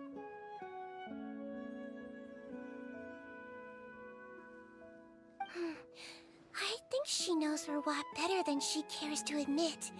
If we leave now, it might be a wasted opportunity. Maybe, but we're not going to get much out of her while she's in this state, are we? She's displaying symptoms common among people in love, if that's what you mean. But I know a cure. It's curable? Oh, we're still no closer to finding Mr. Rawat. Oh, by this point, he could be in grave danger. Danger? Wait, why are you looking for him again? Oh, that's right, yeah! The Maréchaussée Phantom said that he's been targeted by some pretty bad people. We need to make sure he's safe. What? How has this happened? He seemed fine when I last saw him, and that was only a couple of days ago. Just happened to run into him, of course. Oh, I see. Well, do you have any thoughts on where he might be right now? Okay, but this is purely out of concern for his safety. If he's not at the Institute, he might be at his mother's place. I heard she raised him alone, that they had it pretty tough financially, and these days she's housebound due to illness. He makes regular trips back home to check on her. Oh, okay. Do you know the address? Nope, sorry. I only found out the thing about his mother because it came up in conversation once. I was just trying to find out more about him, you know, so I could get to know him better. When I told him I had a crush on him, I offered to help him take care of his mother. And yeah, maybe that was a stupid idea, but did he really have to yell at me for it? It's like, fine, I can take no for an answer, but what's with the temper tantrum? Unbelievable. These guys only want to show you their charming, well-groomed exterior. They can't stand it when a few home truths shine through. Looks like her love syndrome is flaring up again. We need to find out Mr. Rawat's mother's address.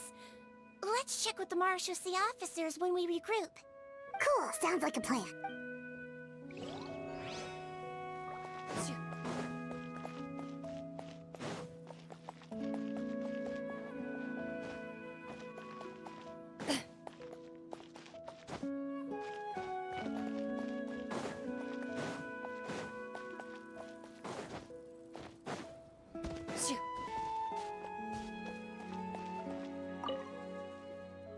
Hey there, are you in Teep? What do you want?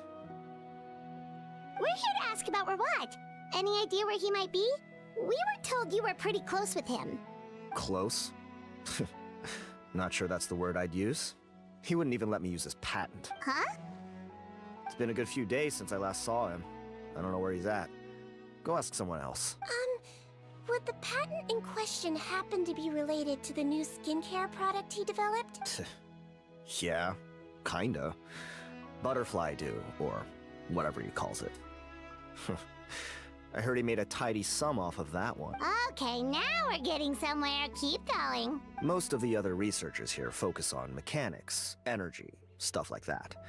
I get why he wouldn't be interested in having anything to do with them, but I'm studying coatings. There's a huge overlap in our areas of research. Why would he refuse to work with me? I bought his product once, and noticed it contains a unique substance that might have applications in coatings, too. If it worked out, I could probably make as much as he's making. Don't get me wrong, I had no intention of plagiarizing his work. I was hoping to get official permission to use his findings in my own research. Followed the proper procedure. It was all above board. I would have had to pay him a license fee and everything. But despite that, he turned me down not once, not twice, but 3 times. It's like he's vehemently opposed to the idea of anyone else making the kind of money he does. Huh, so is Rawat antisocial, or is this guy just jealous? Well, it doesn't look like we're gonna get any info about Rawat's whereabouts. Wait, 1 second. Mr. Antibes, next time you go shopping, you should buy some Buell fruits. Peel the skin, steep in water, then drink. It'll help calm your mood. Huh? Yeah. Thanks.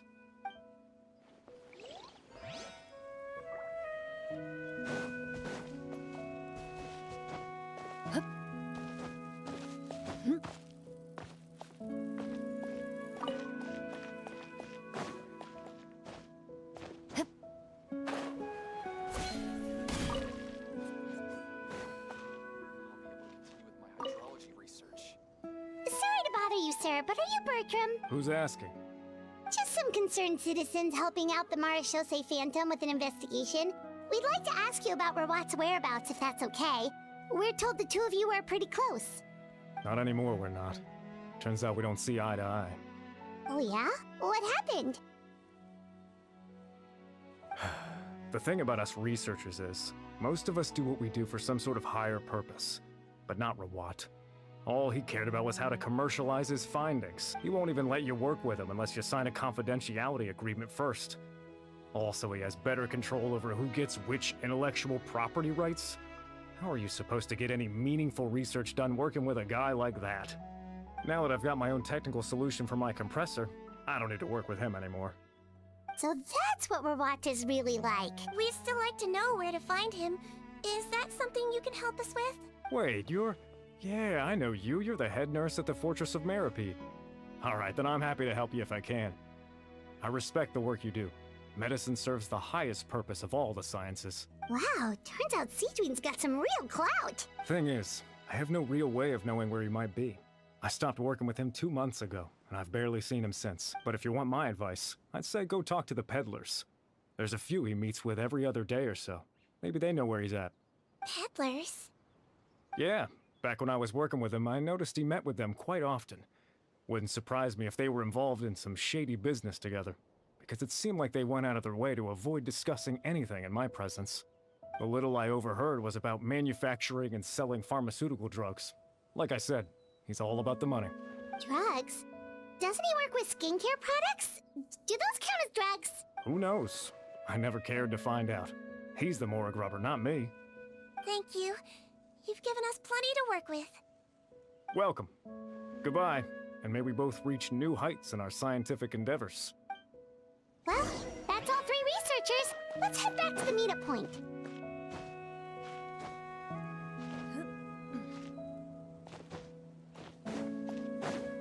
Ready.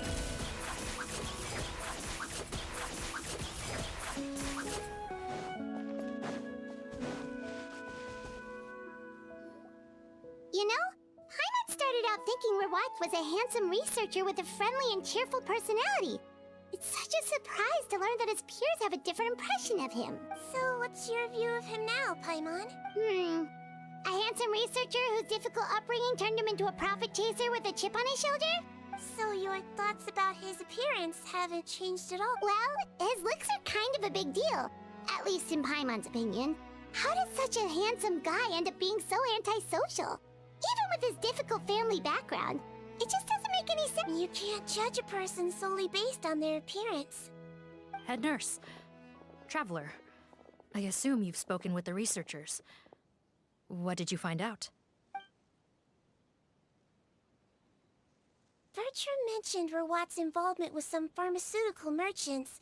Do you know if he's registered any pharmaceutical brands? Since he was a whistleblower on such a huge case, I ran a background check on him. I don't remember there being any brands under his name. How strange. If he was so focused on commercializing his research and averse to sharing his technology with others, why wouldn't he have registered his own brands? Maybe he and his business partners needed to avoid public scrutiny? You think he may have colluded with the gang? Well, the crime was manufacture and sale of drugs, and that would certainly be in his wheelhouse. We can't rule it out. Isn't that pretty unlikely, though? He was the one who blew the whistle on them! Most children who come to me with tooth decay have suffered pain for a long time already, but they'll still try to hide the fact that they eat too many sweets. Grown-ups and children aren't so different in that regard. If you say so. I saw him when he came to make his report, and I certainly didn't get the feeling that he was the type to collude with criminals. Perhaps it's more likely that they were coercing him. You mentioned that he comes from a poor family. So, it's possible that the criminals approached him, asking for academic support, luring him in with the promise of riches. By the time he discovered who they really were, he was in too deep. They had leverage on him, so he was forced to keep working for them. I've seen it happen many times before. That does make a lot of sense. It would definitely explain why he was so unwilling to cooperate with his fellow researchers. No wonder he's so unsociable. He must be on edge all the time with a gang of crooks breathing down his neck. In that case, the situation could be worse than we thought. If Rawat was working with the escaped inmates, they're sure to know more about his whereabouts than us. Oh, there's a good chance they'll get to him before we do. Based on the information we've gathered so far, he was last seen 2 days ago. If no one's seen him since, maybe we're too late. 2 days ago? So he went missing right after that product promotion. That was the same day he reported the criminals, too. Not a good sign. Don't worry, everyone. I believe we still have a chance.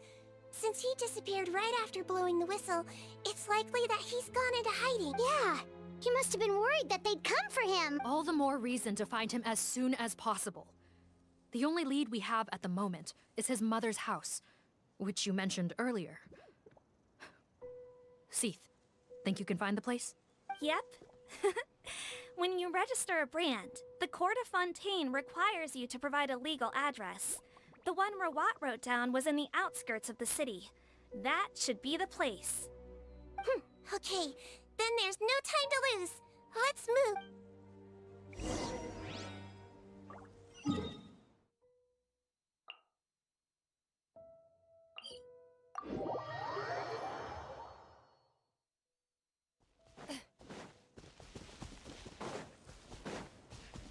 Into the shadows.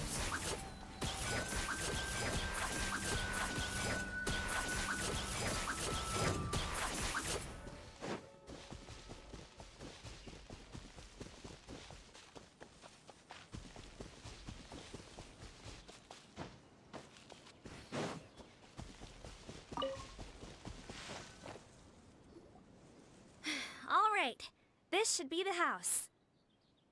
I'm pretty sure this was the address. Okay, I'll knock.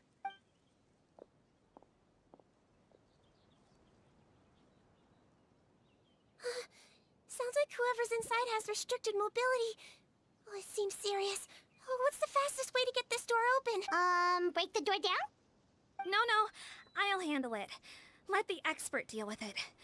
There'll be a mountain of paperwork if we damage a citizen's property.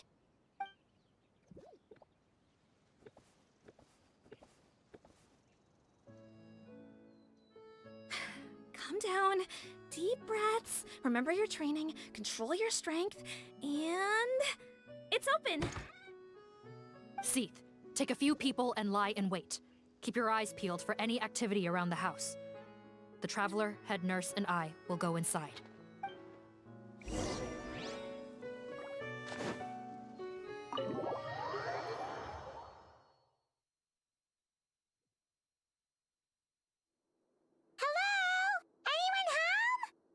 Oh, there. On the bed, there's an old lady. That's gotta be Rawat's mother, right? She doesn't look like she's in any state to be answering our questions, though.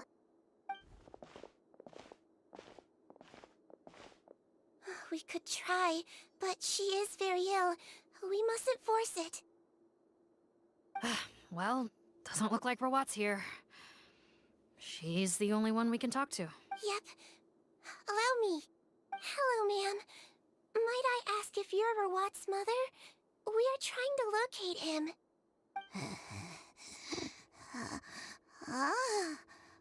Hard of hearing, perhaps. Does anyone have a picture of Rawat? I have one here. I'd like to show you a photo, ma'am. Is this your son? Do you know where he is?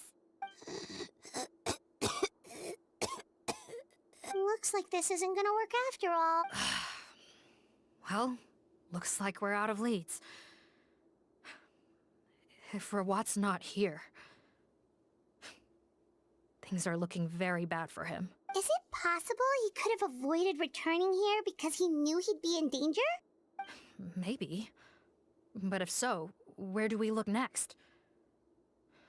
Maybe we should take another look at the Institute. Yes, so. I suggest we all return there now. We found a good amount of useful information the first time, but perhaps there's something we missed. This is our last hope. Sorry, officer, but could I stay here for a while? This patient requires some care. Of course. Traveler, stay with the head nurse. You're technically here as her assistant after all. Also, I'd like some Marechaussee members to stay as well, and keep an eye on the area. Why's that? If Rawat knows how serious his mother's condition is, he will return. Got it. Okay. I'll tell the squad members in hiding to stay put and keep a lookout. Thanks for helping me out yet again, Traveler and Paimon. No problem. But when you say her condition is serious, do you mean... Yes. She's barely clinging on to life. Oh. Let me take care of a few things first. Could you pass me the towel over there? Yeah, of course.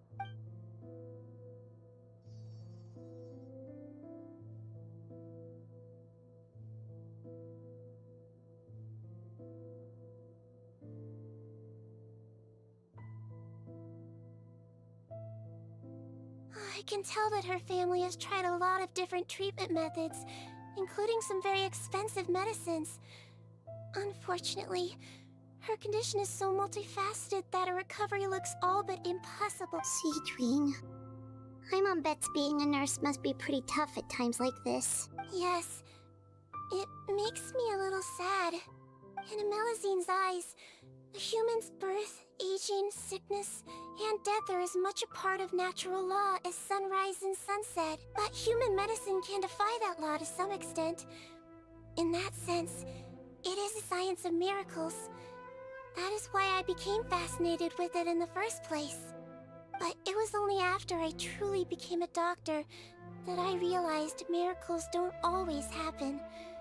Even the greatest doctors cannot cure all diseases. Sigewinne. Well, don't worry about me, Paimon.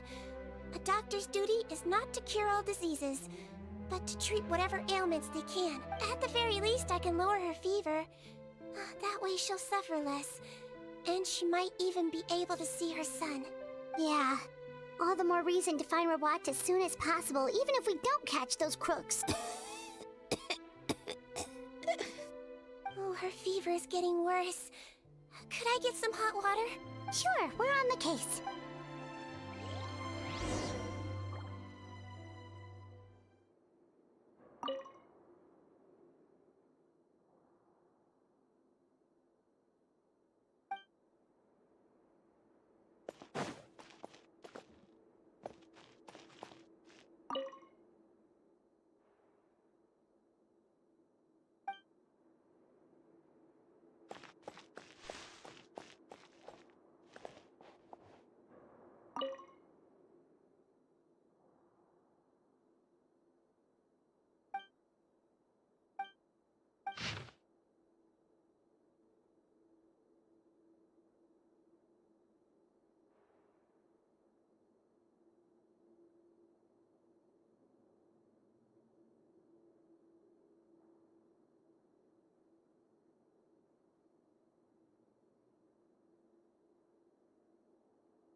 Found the hot water? Sure did. And look what else we found. Judging by this journal, it seems like Rawat has a private lab. There's a good chance he could be there right now. We gotta go tell Officer Morgan, right? Oh, that's great news. But hold on just a moment. The wet towel is ready. I'm giving you another injection. Are you feeling better now?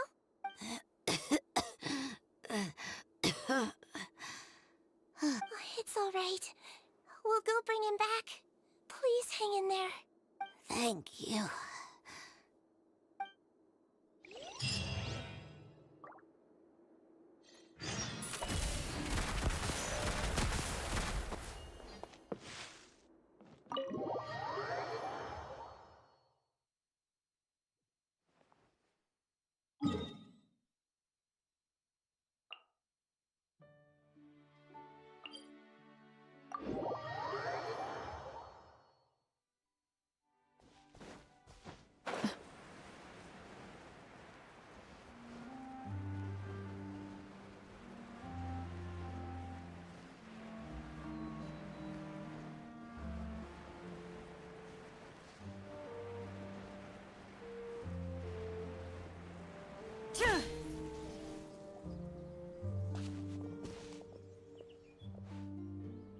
It's Officer Morgan! They're already here!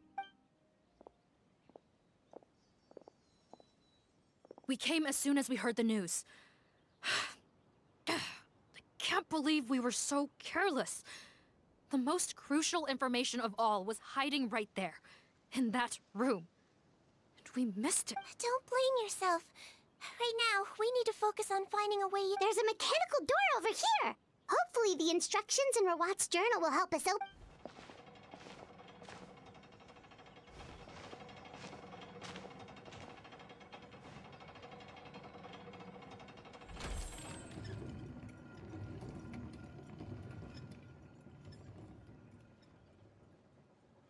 It's open. Let's go in.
How did they get in here?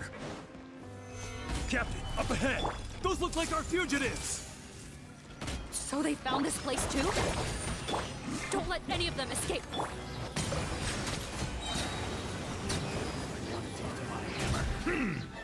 That tingle? Picked the wrong test subject.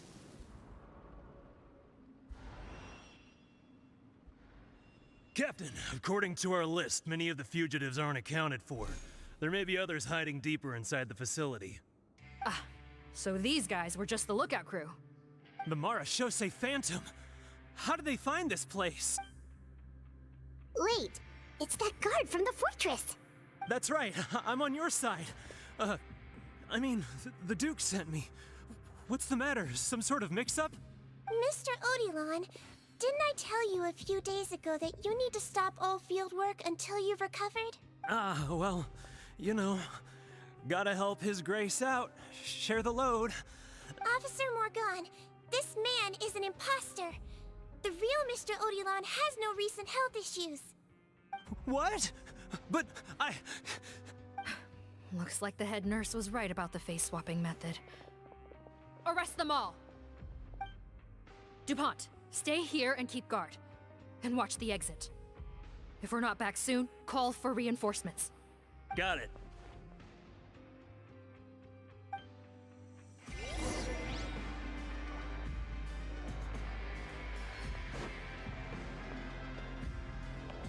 Don't worry, I got this covered.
So many jars.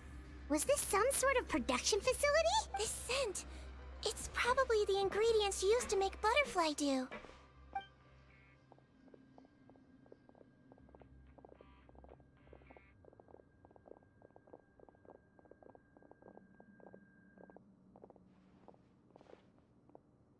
How come they're all empty? Did it sell so well that he ran out of supplies?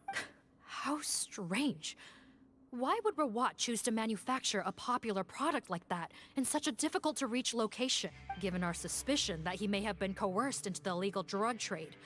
I would have thought that any production facility we find here would be used for illicit purposes. Perhaps butterfly dew is itself an illegal drug. Do you have any evidence for that claim? No, just a guess. We need to find Rawat as soon as possible.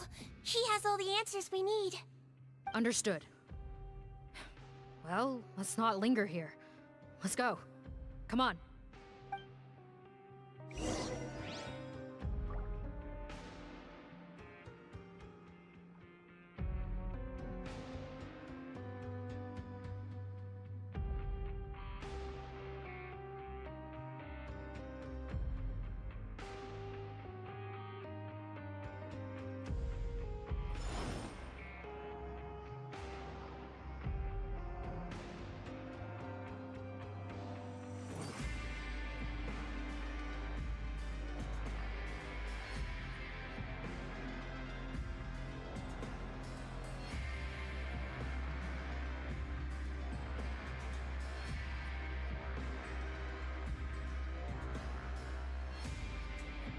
Where do you want to go next?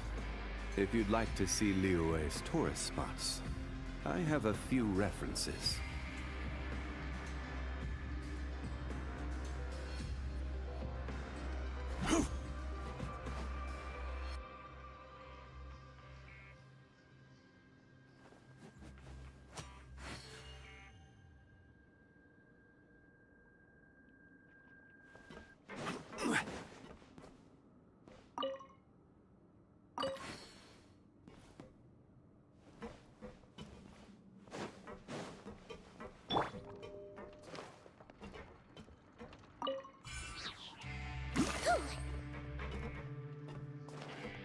Don't slip and fall!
Doesn't look like we're gonna get this door open. Let's find another way around.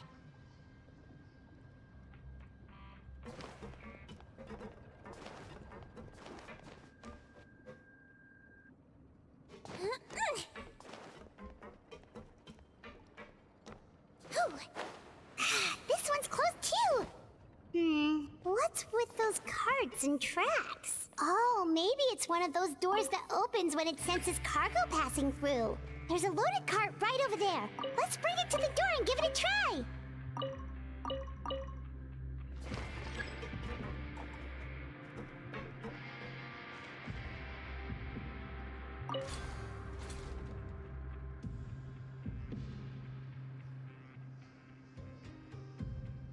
Don't slip and fall!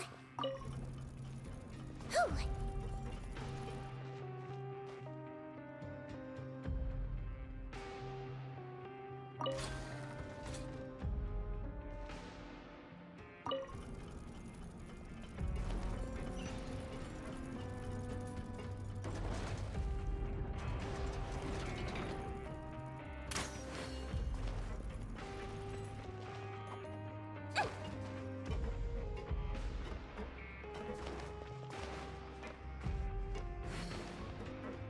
Don't slip and fall! Settle down!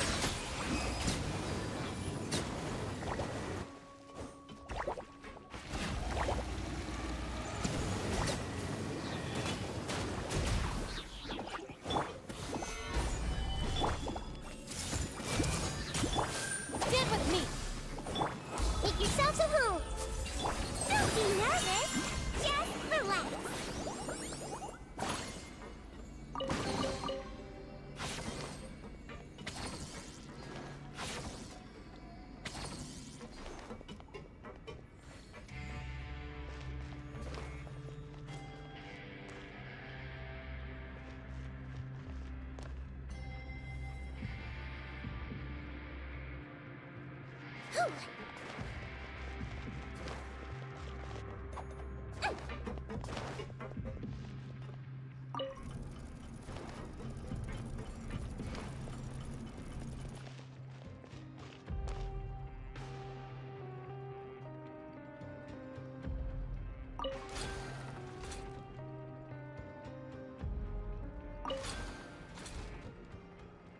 You only get one body, so you gotta take care of it. But it's just as important to take care of your mind.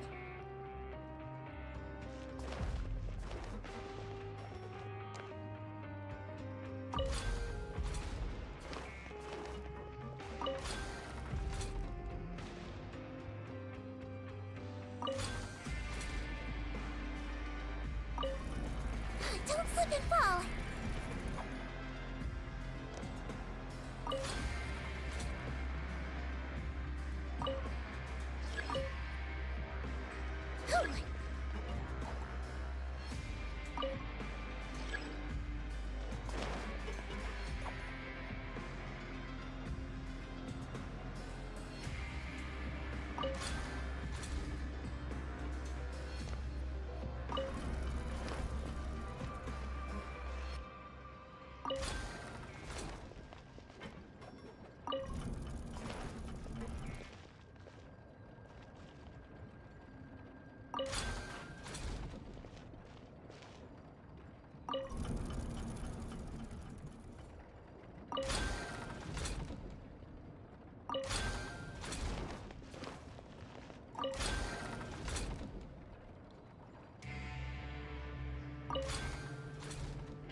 Don't slip and fall!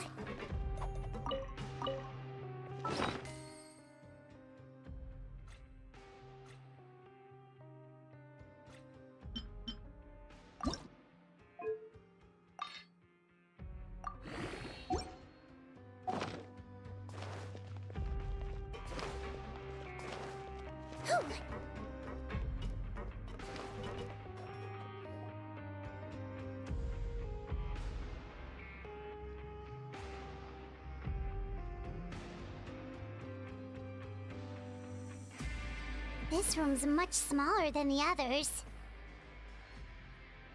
Judging by the implements on the table, this looks like a potion-making lab. Head nurse! Over here!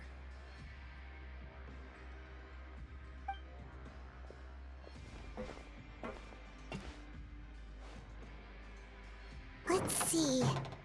Huh? Robot's clothes. Why would he change here?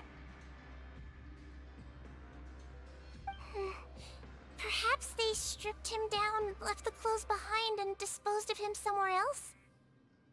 Yikes, Sigewinne, where did that come from? Oh, what a tragic way to go. Especially with such a bright future ahead of him.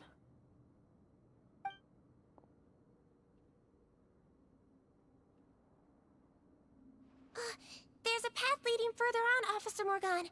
Let's keep up the pace.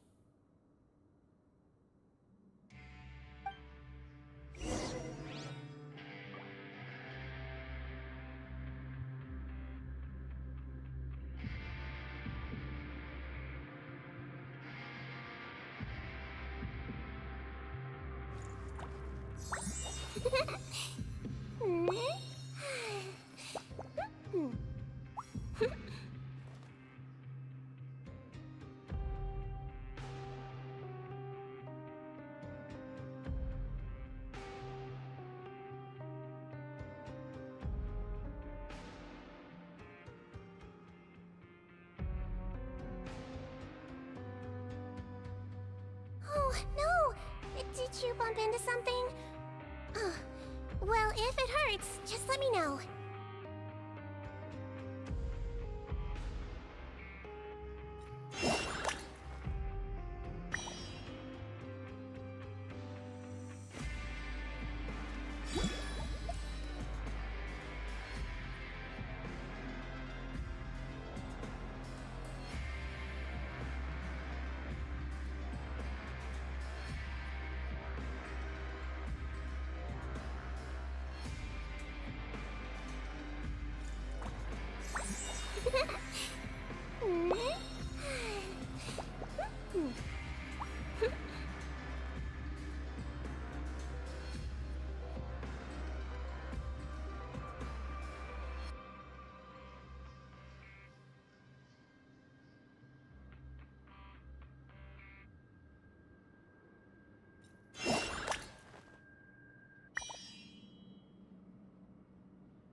No, I didn't put a sticker on your back.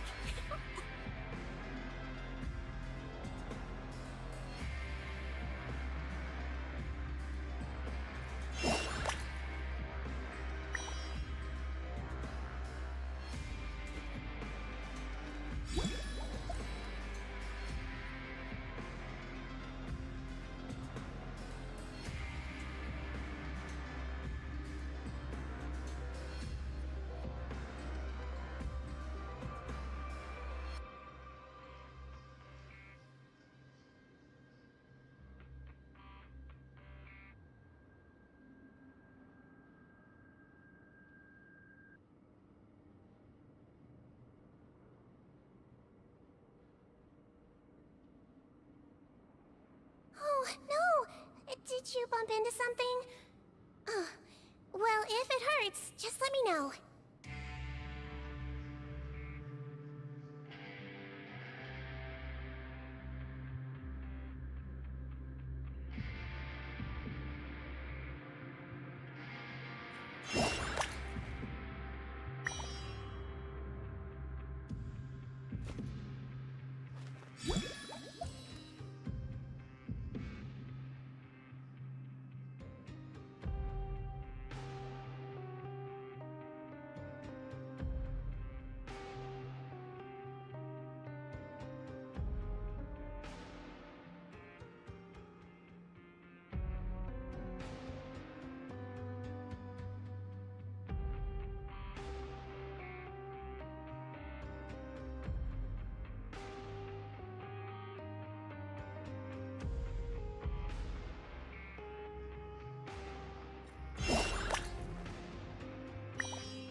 No,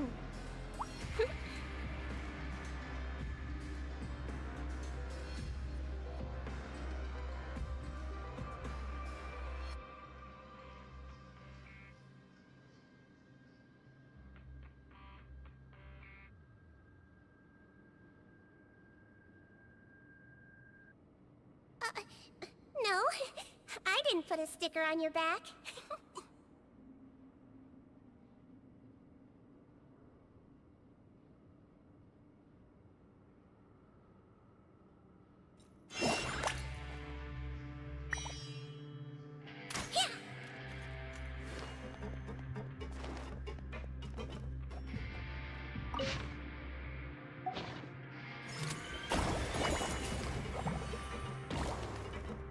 Don't slip and fall.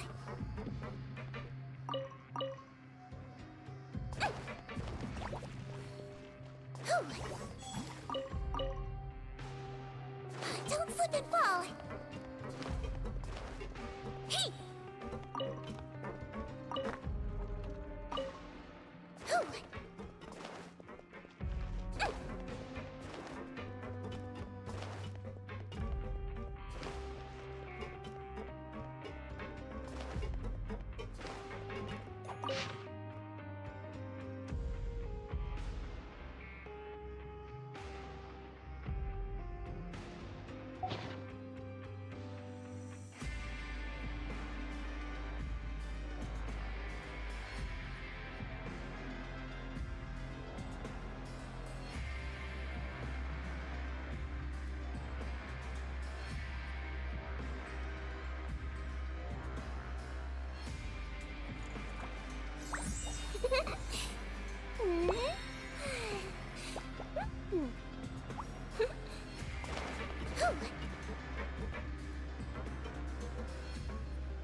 Don't slip and fall.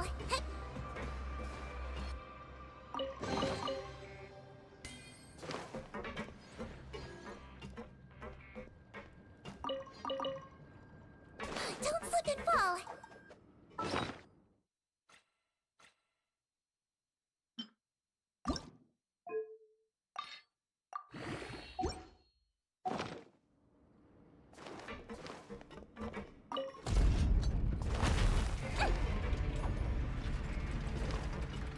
Don't slip and fall.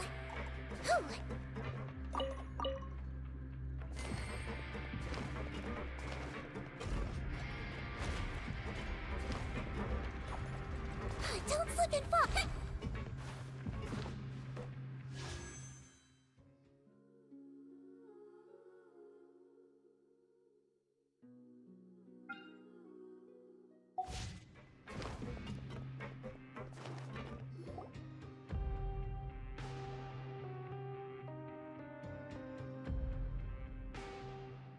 Shh! There's a whole bunch of people in there.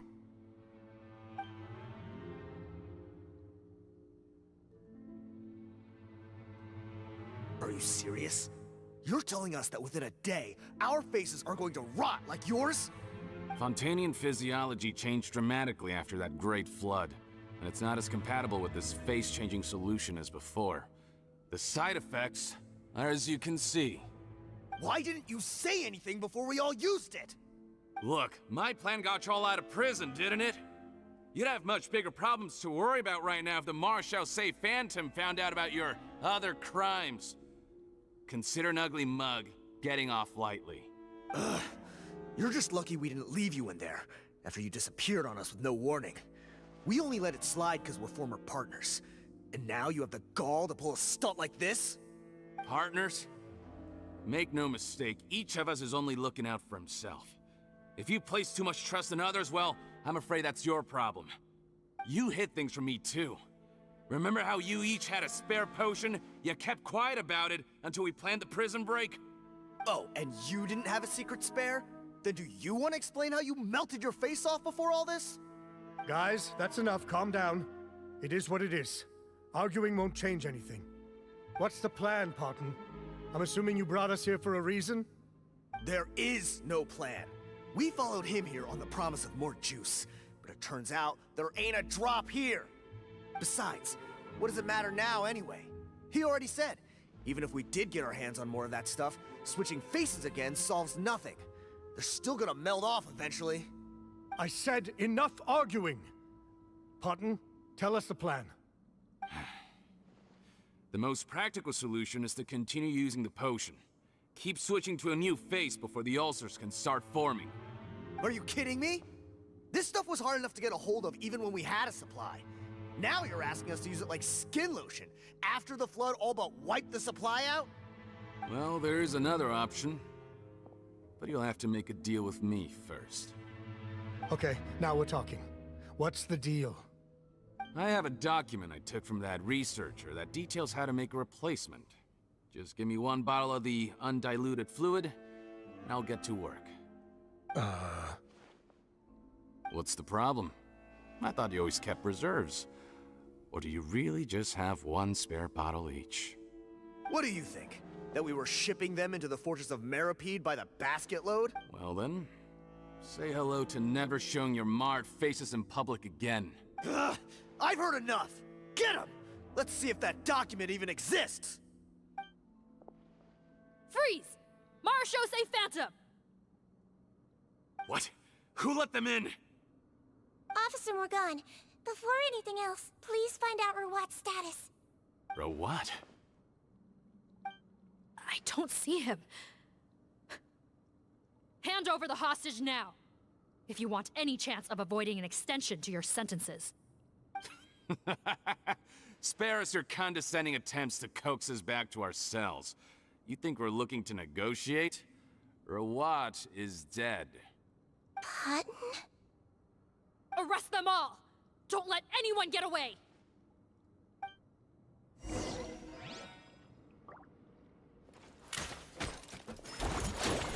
Order guide you. Stabilize. I'll settle this. Our bond is strong. The tides beckon. Silence.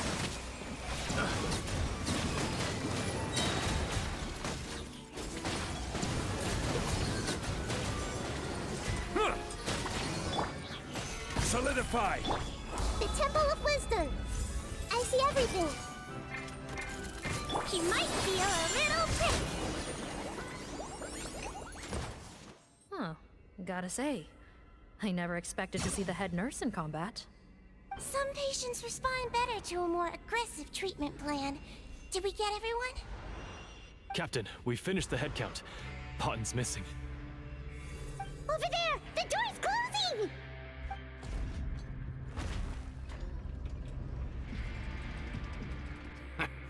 One group trying to arrest me, another trying to hunt me down. Good. I gotta kill two birds with one stone. How did he get up there? There must be a secret passage somewhere. Find it! Don't waste your energy. I already sealed it off. How naive. We have more people outside. If we're not back out by the agreed time, they'll come to our rescue. Well then, you'd better hope they get here in time.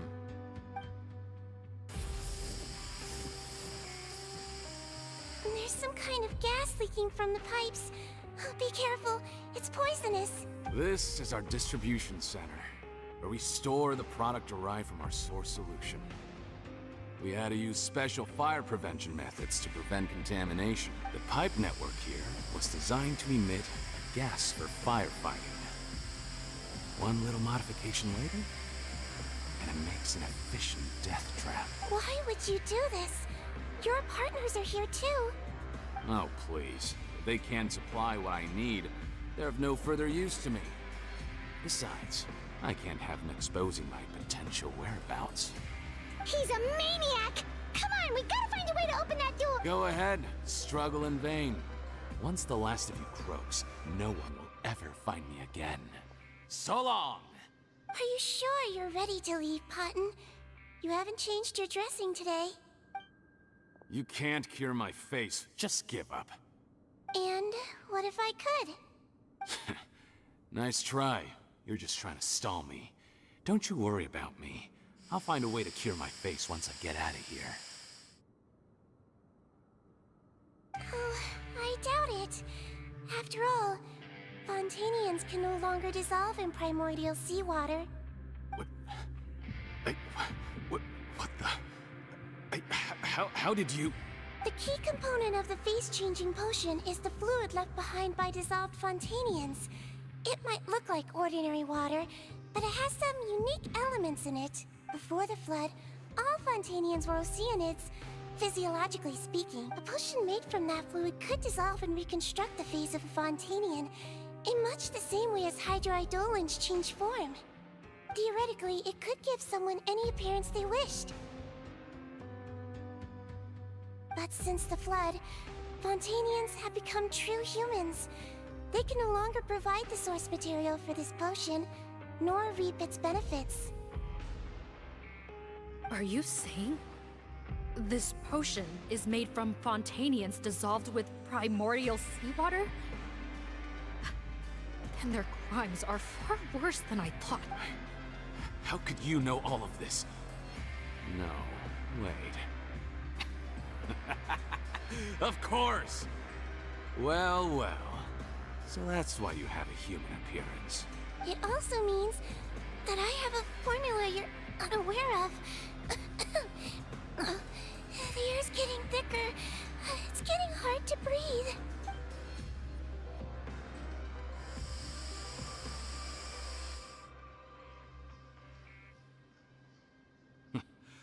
I might get to make a deal today after all. Alright, keep talking. How do you intend to give me the formula? Oh, it's not a formula, but a finished product. I have a bottle of it right here. What? When I tried Rawat's skincare product, I noticed it had a certain special component in it. So I had my friends gather some other ingredients for me, and sure enough, a little experimenting later, I produced the potion. I'm guessing his skincare lotion contains the fruits of your joint research? Huh. Impressive guesswork. Yeah, we were a supplier for some of the raw but it only contains a tiny amount of the active ingredient. The effect is minuscule compared to the undiluted fluid. Well, I found a way to reverse the dilution process, giving the skincare lotion a similar effect to the fluid it is derived from. That's impossible. If I tell you some of the ingredients, I think you can figure it out. First, you need to combine tainted hydrophantasm tissue with transoceanic pearls at a ratio of around 3 to 7. Tainted hydrophantasms and transoceanic pearls. I see. Can't believe I never thought of that. So, can we make a deal? Sounds good to me. There's a delivery pipeline beneath this window. Drop the potion in, and I'll release you all. Nope, not trusting you that easily. You're like those naughty kids who try to hide their illness. Open the sluice gate first, then I'll hand you the potion. Even if you're not bluffing, your potion won't cure my face permanently. You really think you have any leverage here? I'm not closing the valve this time. Clock's ticking. Fine, then I'll just stand here with the potion in my hand. And when I faint from the poison, I'll drop it and it'll be destroyed. No.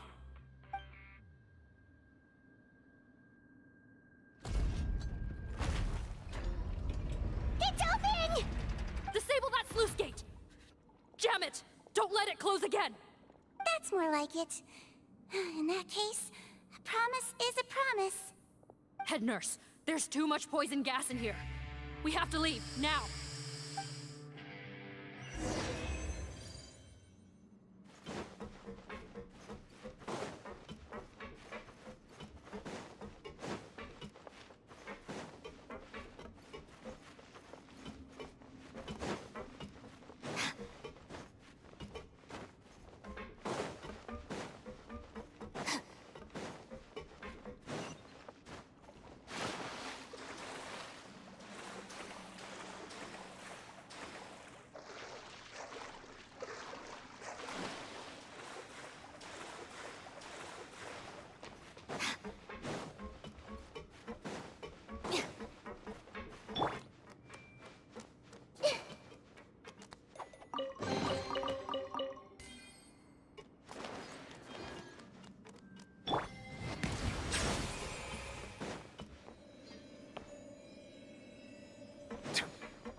was too close. That button is a real nasty piece of work. Oh, don't be too quick to sit down. Moving around a little will help relieve the soreness. Same goes for you, Traveler. Oh, but Paimon, you should be fine, right? Flying fast is pretty tiring too, actually. Anyway, that's not important right now. Paimon's still shocked to learn that there's a whole criminal operation going on behind that skincare lotion. Shame I ended up giving the improved version to Potten after finally making it for you. I'll make you some more, I promise. No, please don't. Paimon doesn't want to use that stuff anymore. Still, it was a pretty good job that Paimon wanted to buy some in the first place, huh? It ended up saving everyone's lives. That's gotta count for something. Yeah, Paimon was just kidding. Head nurse. I've done a final head count of our team and the criminals. Everyone's here and doing fine. We're ready to escort the fugitives back to the fortress. It's a shame that we didn't find Rawat. At this point, I'm afraid he's probably deceased. What a horrible bunch. Especially that Potten guy. If he had made good on that deal, we'd all be dead because of him. No, we wouldn't. I always keep a whole bunch of antidotes on me for emergencies, and one of them neutralizes that poison gas. We'd have been fine, even if you hadn't opened the gate. What? Then why did you give him the potion? If this is true, I must concur. Sorry to be blunt, but I think you made a bad decision by handing him that bottle. If he changes his appearance and flees Fontaine, it's unlikely that we'll ever find him. No matter how cooperative his accomplices are, when we— No, you don't understand. I gave him the potion precisely so we could be sure where he'll go next. What do you mean? We gotta hurry. She won't last much longer.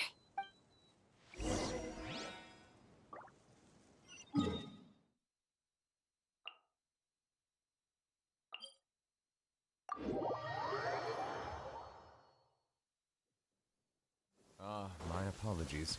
This heavy rain must be quite an inconvenience for you.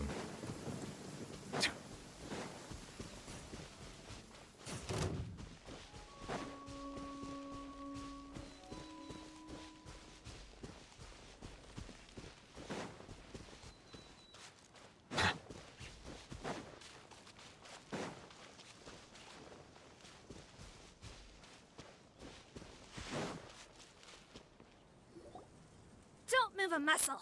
I might be short, but I pack a mean punch. Captain, you're just in time. While I was lying in wait, I spotted this crook snooping around, trying to find a way in. So I detained him. Oh, his face. Are you Potten? So this is where you were heading, huh? What? This is how Potten looked before his face was marred. His current appearance matches the mugshot on his arrest warrant. I see. Wait, so what's going on? Wasn't the whole point of the potion to disguise himself and escape Fontaine? Why would he change back to his original face and run right into our trap? Enough of this nonsense. Let me in. You better pipe down. There's an old lady in there who's very sick. No way are we letting a crook like you inside. To heck with it. Listen to me. I'm Rawat. That's my mother in there. He's gotta be lying, right? Rawat was a victim in all this. He was forced into it against his will. How can he and this monster be the same person? Forced against his will? That's the funniest thing I've heard all day. Heck, when I was being coerced, everyone thought I was colluding of my own free will. And then when I actually became a criminal in my own right, you all suddenly thought I must be under duress. Amazing what a difference a handsome face makes. Save us the speech. Explain yourself. You want an explanation? Fine. I'll tell it how it is. When I was just Potten, the whole world treated me with contempt. Ew. What do you want? Get away from me. Women despise me. Collaborate? You don't look like much of a researcher to me. My peers scorned me. Mr. Potten, was it? I'm most interested in your research. Consider my offer carefully. I doubt you'll find other investment opportunities. Only villains would work with me. You want out of the game? Forget about it. Turns out, I slipped up a little. Left your picture with some Marechaussee Phantom officers. Easy mistake to make. Now they've listed you as an accomplice and drawn up an arrest warrant. So I suggest you put any thoughts of running away to rest. If you get caught by the guards for being in the synth business, you ain't ever seeing the light of day again. There was no way out for me. Until I could stop being Potton. Mr. Rawat, I have something I'd like to tell you. I became popular with women. This new potion you developed is fascinating. Genius, in fact. Would you consider working with me? I'd be happy to sign a licensing agreement. My peers looked up to me. Okay, I'm very interested in your research, sir. You must no doubt have offers from countless investors, so far be it from me to ask for a full collaboration, per se. I merely wanted to express my interest. No pressure at all, naturally. And the villains even began to fear me. Becoming Rawat showed me what a superficial world we live in. But I did not hold a grudge. After all, this superficiality could be made to work in my favor. Or so I thought. But alas, the world seemed bent on finding a reason to make me despise it. Mother, I'm back. How are you doing? Who are you? I bought the best medicine Mora could buy, but nothing would cure her illness. In the end, I hoped she'd at least be able to see her son one last time before she passed, but when everyone else rejected me, the only person who cared about me was my mother. Then, when I became a rising star in the Fontaine Research Institute, I was unrecognizable to her. I have to let her see me again. Even if it means donning my own wretched, ugly face. Well, is that enough explaining for you? Now do you understand? Let me inside already! Have you ever considered if you'll even be able to look your mother in the eyes? After what you've done, you found a way to completely change your identity. You could easily have escaped from them. But no. You chose to keep working with them. Why would I want to give up on such a lucrative business? The profits were dozens of times that of the synth business, and it was all above board. So you kept being a villain just for the money? Villain? By what standard? Is doing evil deeds really what makes someone a villain in your eyes? Or does it all come down to the way they look? None of you saw a villain when I was wearing my other face, did you? You have no right to judge me! You're all just fake people living in a hypocritical world! I regret nothing! My mother would understand! You're a villain to the core! But especially that tongue! Honestly, I don't see a villain when I look at your current face either. Don't humor me. You don't seem surprised by my confession in the least. How long have you known the truth? I didn't know anything for sure until you chose to take that potion bottle and spare our lives. But if you're asking when I started suspecting you, it was the first time you came to see me at the infirmary. I had to confirm my suspicions. That's why I chose to join this investigation. Are you kidding me? A young, promising researcher and a wretched criminal? What on earth gave you the idea that they could be one and the same person? Well, there were no visual clues. This potion's face-changing effects are very powerful. Even as a Melazine, I couldn't see through the disguise. But I believe I understand humanity a little better than most of my kind. Humans have certain fundamental qualities that do not change with their... Fundamental qualities, huh? So you think you're the one who's seen through me, do you? Most people probably don't know this, but I think I can guess what your deal is. Melazine constitutions are very close to that of water, so it stands to reason that the potion should work on them too. You used it yourself, didn't you? That's why you have a human appearance. Sigewinne? Yes, you're right. I'll bet it was back in the days when Melazines were discriminated against because of their appearance. It was either carry on living in the gutters as part of an alien race cast out by humanity, or become the head nurse of the fortress of Meripede, revered by all. Not a hard choice to make. It's a no-brainer. So you see, you and I were the same. And I'm the one who saw through you! That's not important right now. You came here to see your mother, didn't you? Well, I can grant you your wish. Huh? Head nurse, I'm not sure that's a good idea in his current state. Don't worry. Back in the warehouse when I traded the potion for our lives, I was doing it to test him. He was willing to risk sacrificing his only chance of escaping capture by opening the gate in exchange for the potion. Also, he could see his mother again. If nothing else, his concern for his mother is genuine. I see. So before you arrest him, please allow him to see his mother one last time. The Traveler and I will accompany him. You have nothing to worry about. All right. I understand.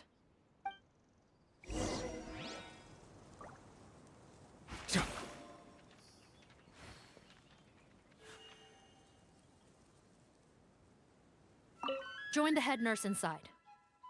If he tries anything at all, shout.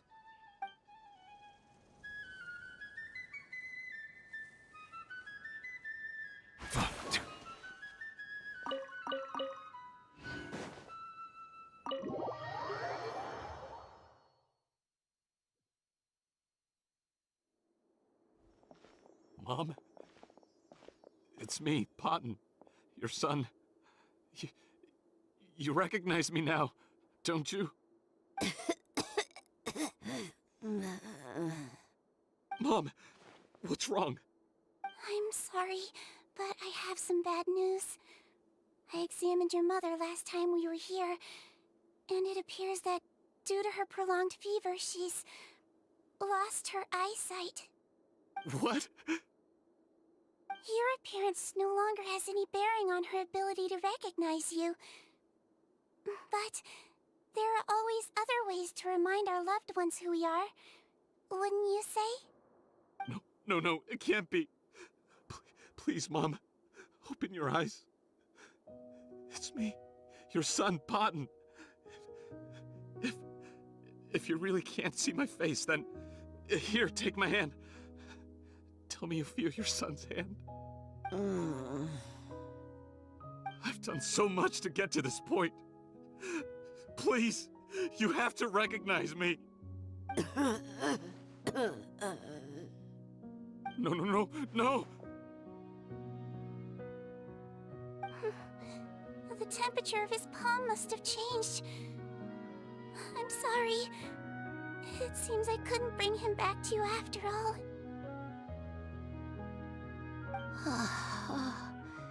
It's you. Thank you.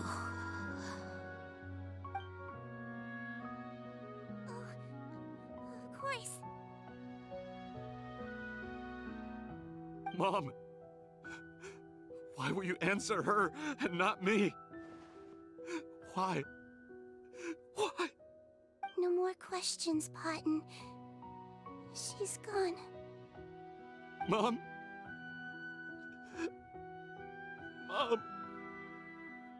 I'm sorry to say this, Potton, but you and I are not the same.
The wait is over, everyone! The sale of our new skincare product, Romaritime Essence, will now begin. Another skincare promotion! And it's selling as fast as last time. Wonder what people would think if they knew what was in the last batch. Oh, Sigewinne's here too! Hey, Sigewinne!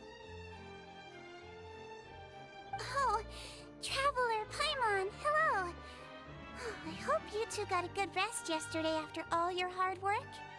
Of course! Nurse's orders, right? Anyway, are you here to take notes for your next article? Actually, I'm mostly here to help Officer Morgan wrap up yesterday's case. Ah, that reminds Paimon. That stuff sold like crazy, didn't it? Is it gonna cause huge problems? Nope, there's nothing to worry about. Unless modified, Butterfly Dew is an excellent skincare product that's completely safe to use. Besides, officers have already retrieved all Butterfly Dew purchased on the market. Now it's just a matter of disposal. After consulting Monsieur Nervulette, I came up with a way to neutralize any harmful effects. So it'll evaporate naturally, without polluting water or soil. Wow, it's Sigewinne to the rescue again! Thank you for serving as our consultant, head nurse. All the butterfly dew we recovered has been disposed of, according to your instructions. Great! Good job, everyone! Also, you mentioned you wanted a copy of Rawat's interrogation records. Well, technically, Potten's records. Anyway, I have them with me. Here. After he saw his mother for the last time, it was like all his mental defenses came crashing down. He put up no resistance during the interrogation, and answered all our questions. We learned a lot. Apparently, the formula was something he discovered by chance while helping the criminal gang produce synth. Later, he came up with the idea to dilute it and use the resulting substance as a skincare product. Their supplier was Vache, but you could also argue that they were the ones doing him a favor. His operation helped Vache's gang dispose of an enormous amount of evidence. It made for a seamless collaboration. One man's trash was another man's treasure, and there were no loose ends. It's no wonder we never noticed what Potten's gang was up to. Vache again, huh? Is there still no end to the harm he caused? Make no mistake, the crimes of Vache and his accomplices will come to an end. It's only a matter of time. Since the flood cut off their supply of primordial seawater, they've been forced to resort to riskier methods, like using their private reserve to attack people on the street. Naturally, those attempts all ended in failure. After receiving numerous reports, we were able to zero in on the gang and eventually round them up. That sounds more like it! Based on what he told us in his confession, we pretty much had him backed into a corner, even though he made a point of distancing himself from the gang while disguised as Rawat. He tried to throw us off his tail by reporting his accomplices, giving him enough time to transform back into Potten and see his mother one last time. But there was one thing he hadn't anticipated. Even though Potten had been missing for a long time, we were very much still on the lookout for him. So, the moment he appeared in public, after changing back to his original appearance, we caught him. So he tried this once before, huh? Guess he really did want his mother to see him again. But in the end... Looking at the interrogation records, it seems like he spent the first sum of money he earned as Rawat on his mother's treatment. Yes, which is why I suspect that his initial motive for using the potion was not personal greed, but a desire to become somebody who had the power to save her. Even so, he went too far. In the end, he got what he deserved. I understand. Thank you for bringing me these records. Why did you want them anyway? Potten was one of my patients, so I need to put together a medical file for him. My teacher always stressed that a person's life experiences are just as important to their file as their medical history. Why are you still treating him like your patient? Isn't he kind of beyond redemption now? That may be true, but a patient is a patient, regardless of the choices that bring them to my care. One last thing, head nurse. Please keep everything you know about this potion a secret. It would be for the best if most of Fontaine knows nothing of its existence. I know my fellow officers and I will be able to sleep easier if that's the case. Of course. Not to worry. Thank you for understanding. I'll take my leave then. So, Sigewinne, did you really use that potion yourself? Why do you sound so surprised, Paimon? I told you all about it. It was quite a while ago now. You mean that story about the witch and the potion? So it was really, actually, genuinely a true story? Yes, it really, actually, genuinely was. But... I know. There are some secrets I can't tell anyone about. But considering everything we've been through together, I know I can trust you with them. Before I tell you, though, could you follow me somewhere? I want to pay my respects to an old friend. Of course!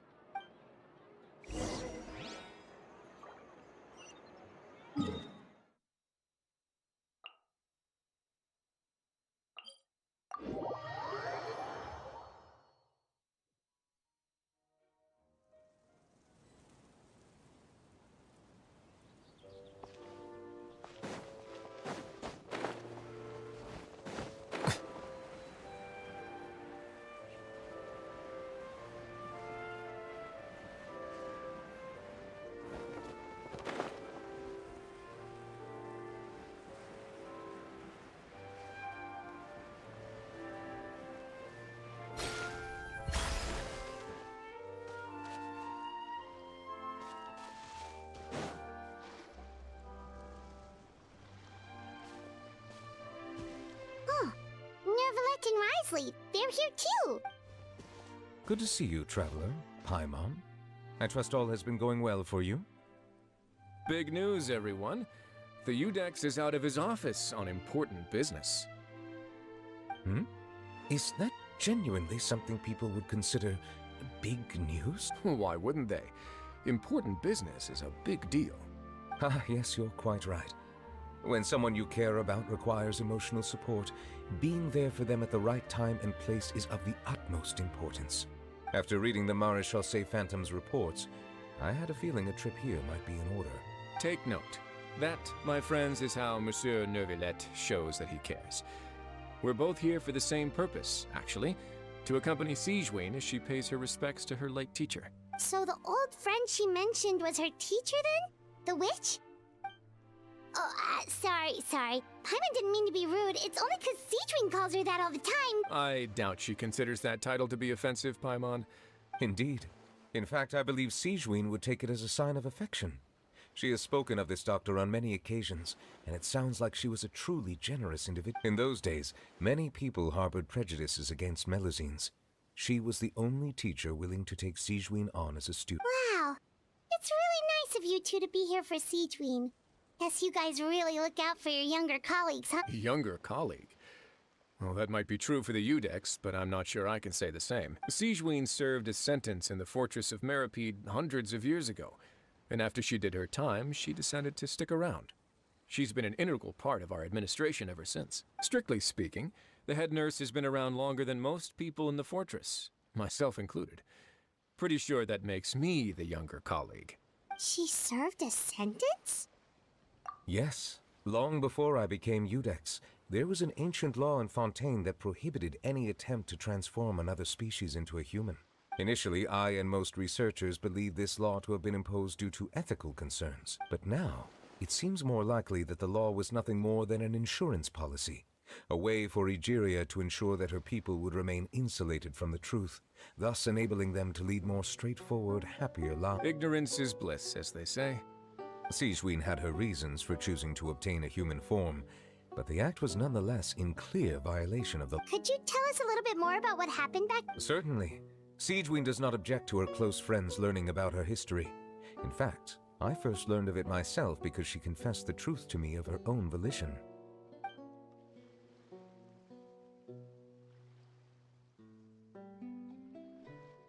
Even with their daughter so ill, they kicked you out?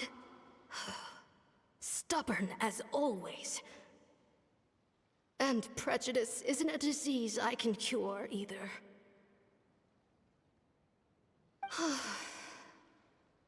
Shame that I don't have the energy to get over there. You're laughable, you old witch. You want to save everyone in Fontaine, but you can't even save the patient before you. Master, what are you... I discovered a strange disease, one I suspect that every Fontanian suffers from. But without witnesses or proof, no one will believe me. I had no choice but to experiment on myself to find a cure, but I hit a wall. And as you can see, it took a wretched toll on me. Then I'll find a cure for you, and then you can go cure her. There's no need. I am beyond saving now. There's nothing you can do. But, Master... As I said before, a doctor's duty is to treat whatever ailments they can. I know, but they don't trust me at all. That girl. She's your first ever patient, isn't she? Tell me, what cost are you willing to bear to see her cured? I'll do whatever it takes. Even if it means breaking the law and being punished for it? As long as I don't hurt anyone. Yes. Spoken like a true student of mine. Then I shall make one more final gamble. And see my experiment through to its end. Leave me for now, and come back in 2 hours. If I am able to work this miracle, then I will have found a way to save all Fontanians, and I shall be able to help you treat that girl. If not, then it means there is one more disease in this world that I cannot treat. In that case, do not come looking for me. I will leave you a parting gift. An accidental discovery happened upon through my study of this strange disease. It has little use, but it will at least help you cure this one patient you can reach.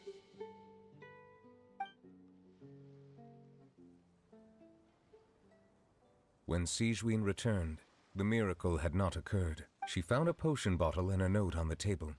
After using the potion as instructed, she gained her current form, breaking Fontaine's law in the process. And after I had confirmed the veracity of the events, I gave my verdict. So that's what happened.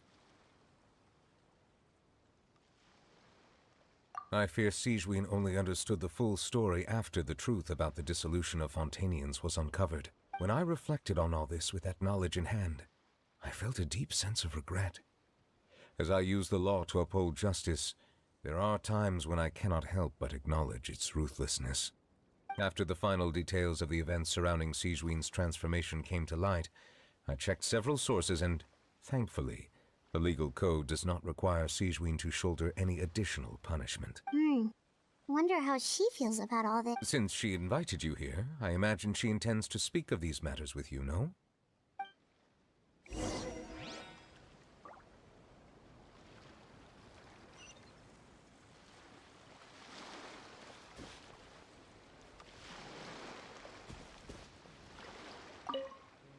On behalf of the Maréchaussée Phantom, I would like to once again thank the Fortress of Meripede for your assistance in the response to yesterday's prison break. Our head nurse and the Traveler in Paimon did most of the heavy lifting, I would say. Sigewinne seems to be in good spirits. I trust work hasn't been too hard on her. Well, she might be the only permanent medical staff in the fortress, but there's plenty of people with medical knowledge willing to help her out. I am most relieved to hear it. The way you're asking. Well, Showing your age. Indeed. Well, while we're on the... Yes, and, Wow. Apologies, that was... That's impossible.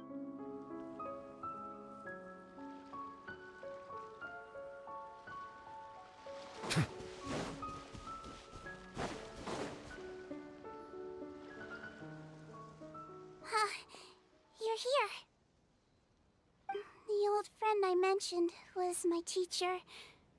When she passed, her body was nowhere to be found. All that's left of her is an empty tomb. And even that's deep underwater now. Sigewinne, the witch who gave you the magic potion, she was your teacher, wasn't she? Sounds like Monsieur Neuvillette filled you in. After learning the truth, it must have been hard to process. Well, to be honest, after I realized what really happened that night, my first thought was that it kind of made sense. It seemed exactly like the sort of thing she would do. But she was planning to sacrifice herself and never told you. That's just who she was. If lying is what it took to get a kid to take their medicine, then that's what she'd do. Alright, but why did you turn yourself in? I broke the law, simple as that. My teacher made her choice, and I made mine. True. It's just the way Potton framed it when he was asking you all those questions, it made Paimon really mad. You're not like him at all, and everything Neuvillette said confirms that. And yet, you were still convicted and thrown in prison. It just feels so unfair. Unfair? I happen to think just the opposite. If I hadn't served that time, I'm not sure I would have been able to stay strong when he was questioning me. Well, what makes you say that? I knew you'd be curious. Let me tell you a story. The verdict came down. This Melusine is guilty. The Iudex defended the authority of Fontaine law, but he did not confiscate the Melusine's medical kit. And so, the Fortress of Meripede gained a new little doctor. She still wore her hood and raincoat, even though it never rained in the fortress. Perhaps thanks to her human appearance, no one refused her treatment. She treated more and more patients, and her sentence grew ever shorter. Finally, the people of the fortress could not live without her, and though her sentence ended, she did not leave them either. Then one day, she received an invitation from the outside world. The location seemed familiar, and when she arrived, an old lady was waiting for her. She saw right through the Melusine's disguise, but didn't reveal it. Instead, she asked a question. Tell me, why do you think you gained the respect of so many people, despite being a Melusine? Because I look like a human? It's been 50 years, Sigewinne, and you haven't aged a day. I think everyone knows you are not human. I finally found you, after all these years. I still remember, you know.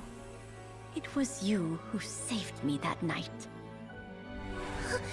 But how?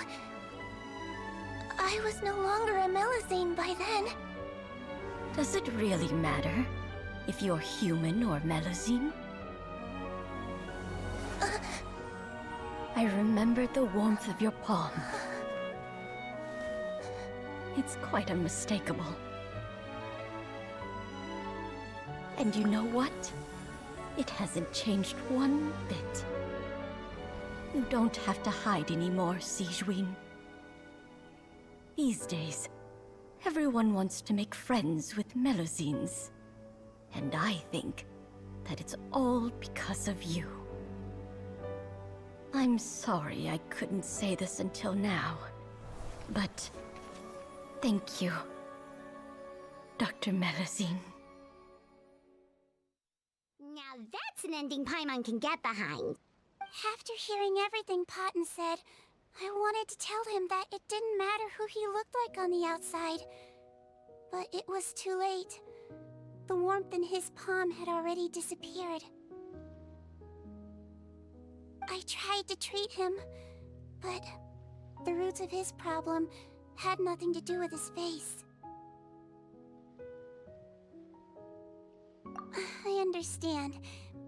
Thanks, you two. I appreciate you being here for me while I talk this through. Oh, it's nothing. Our pleasure. Oh, there's one more reason I invited you here. It's about time I finally give you what I promised. In order to restore the appearances of the face-swapping victims, the Marechaussee Phantom gave me special permission to make a few bottles of that potion. And I made one extra just for you two.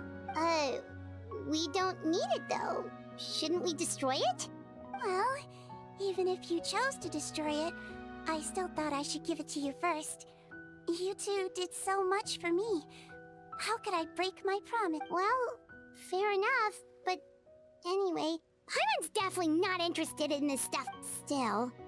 If this is the very last bottle in all of Teyvat, getting rid of it would feel like kind of a waste. Maybe we can give it a special meaning somehow.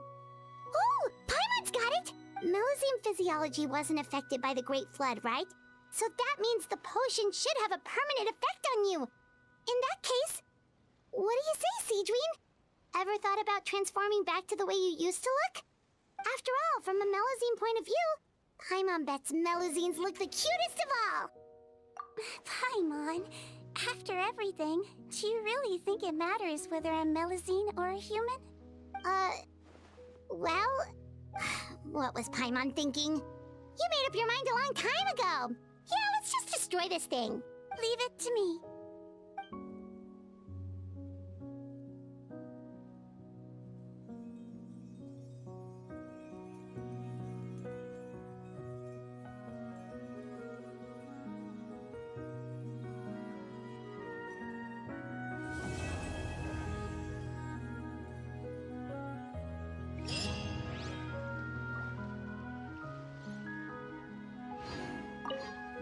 I'd like to stay here with my teacher for a little longer.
Loading.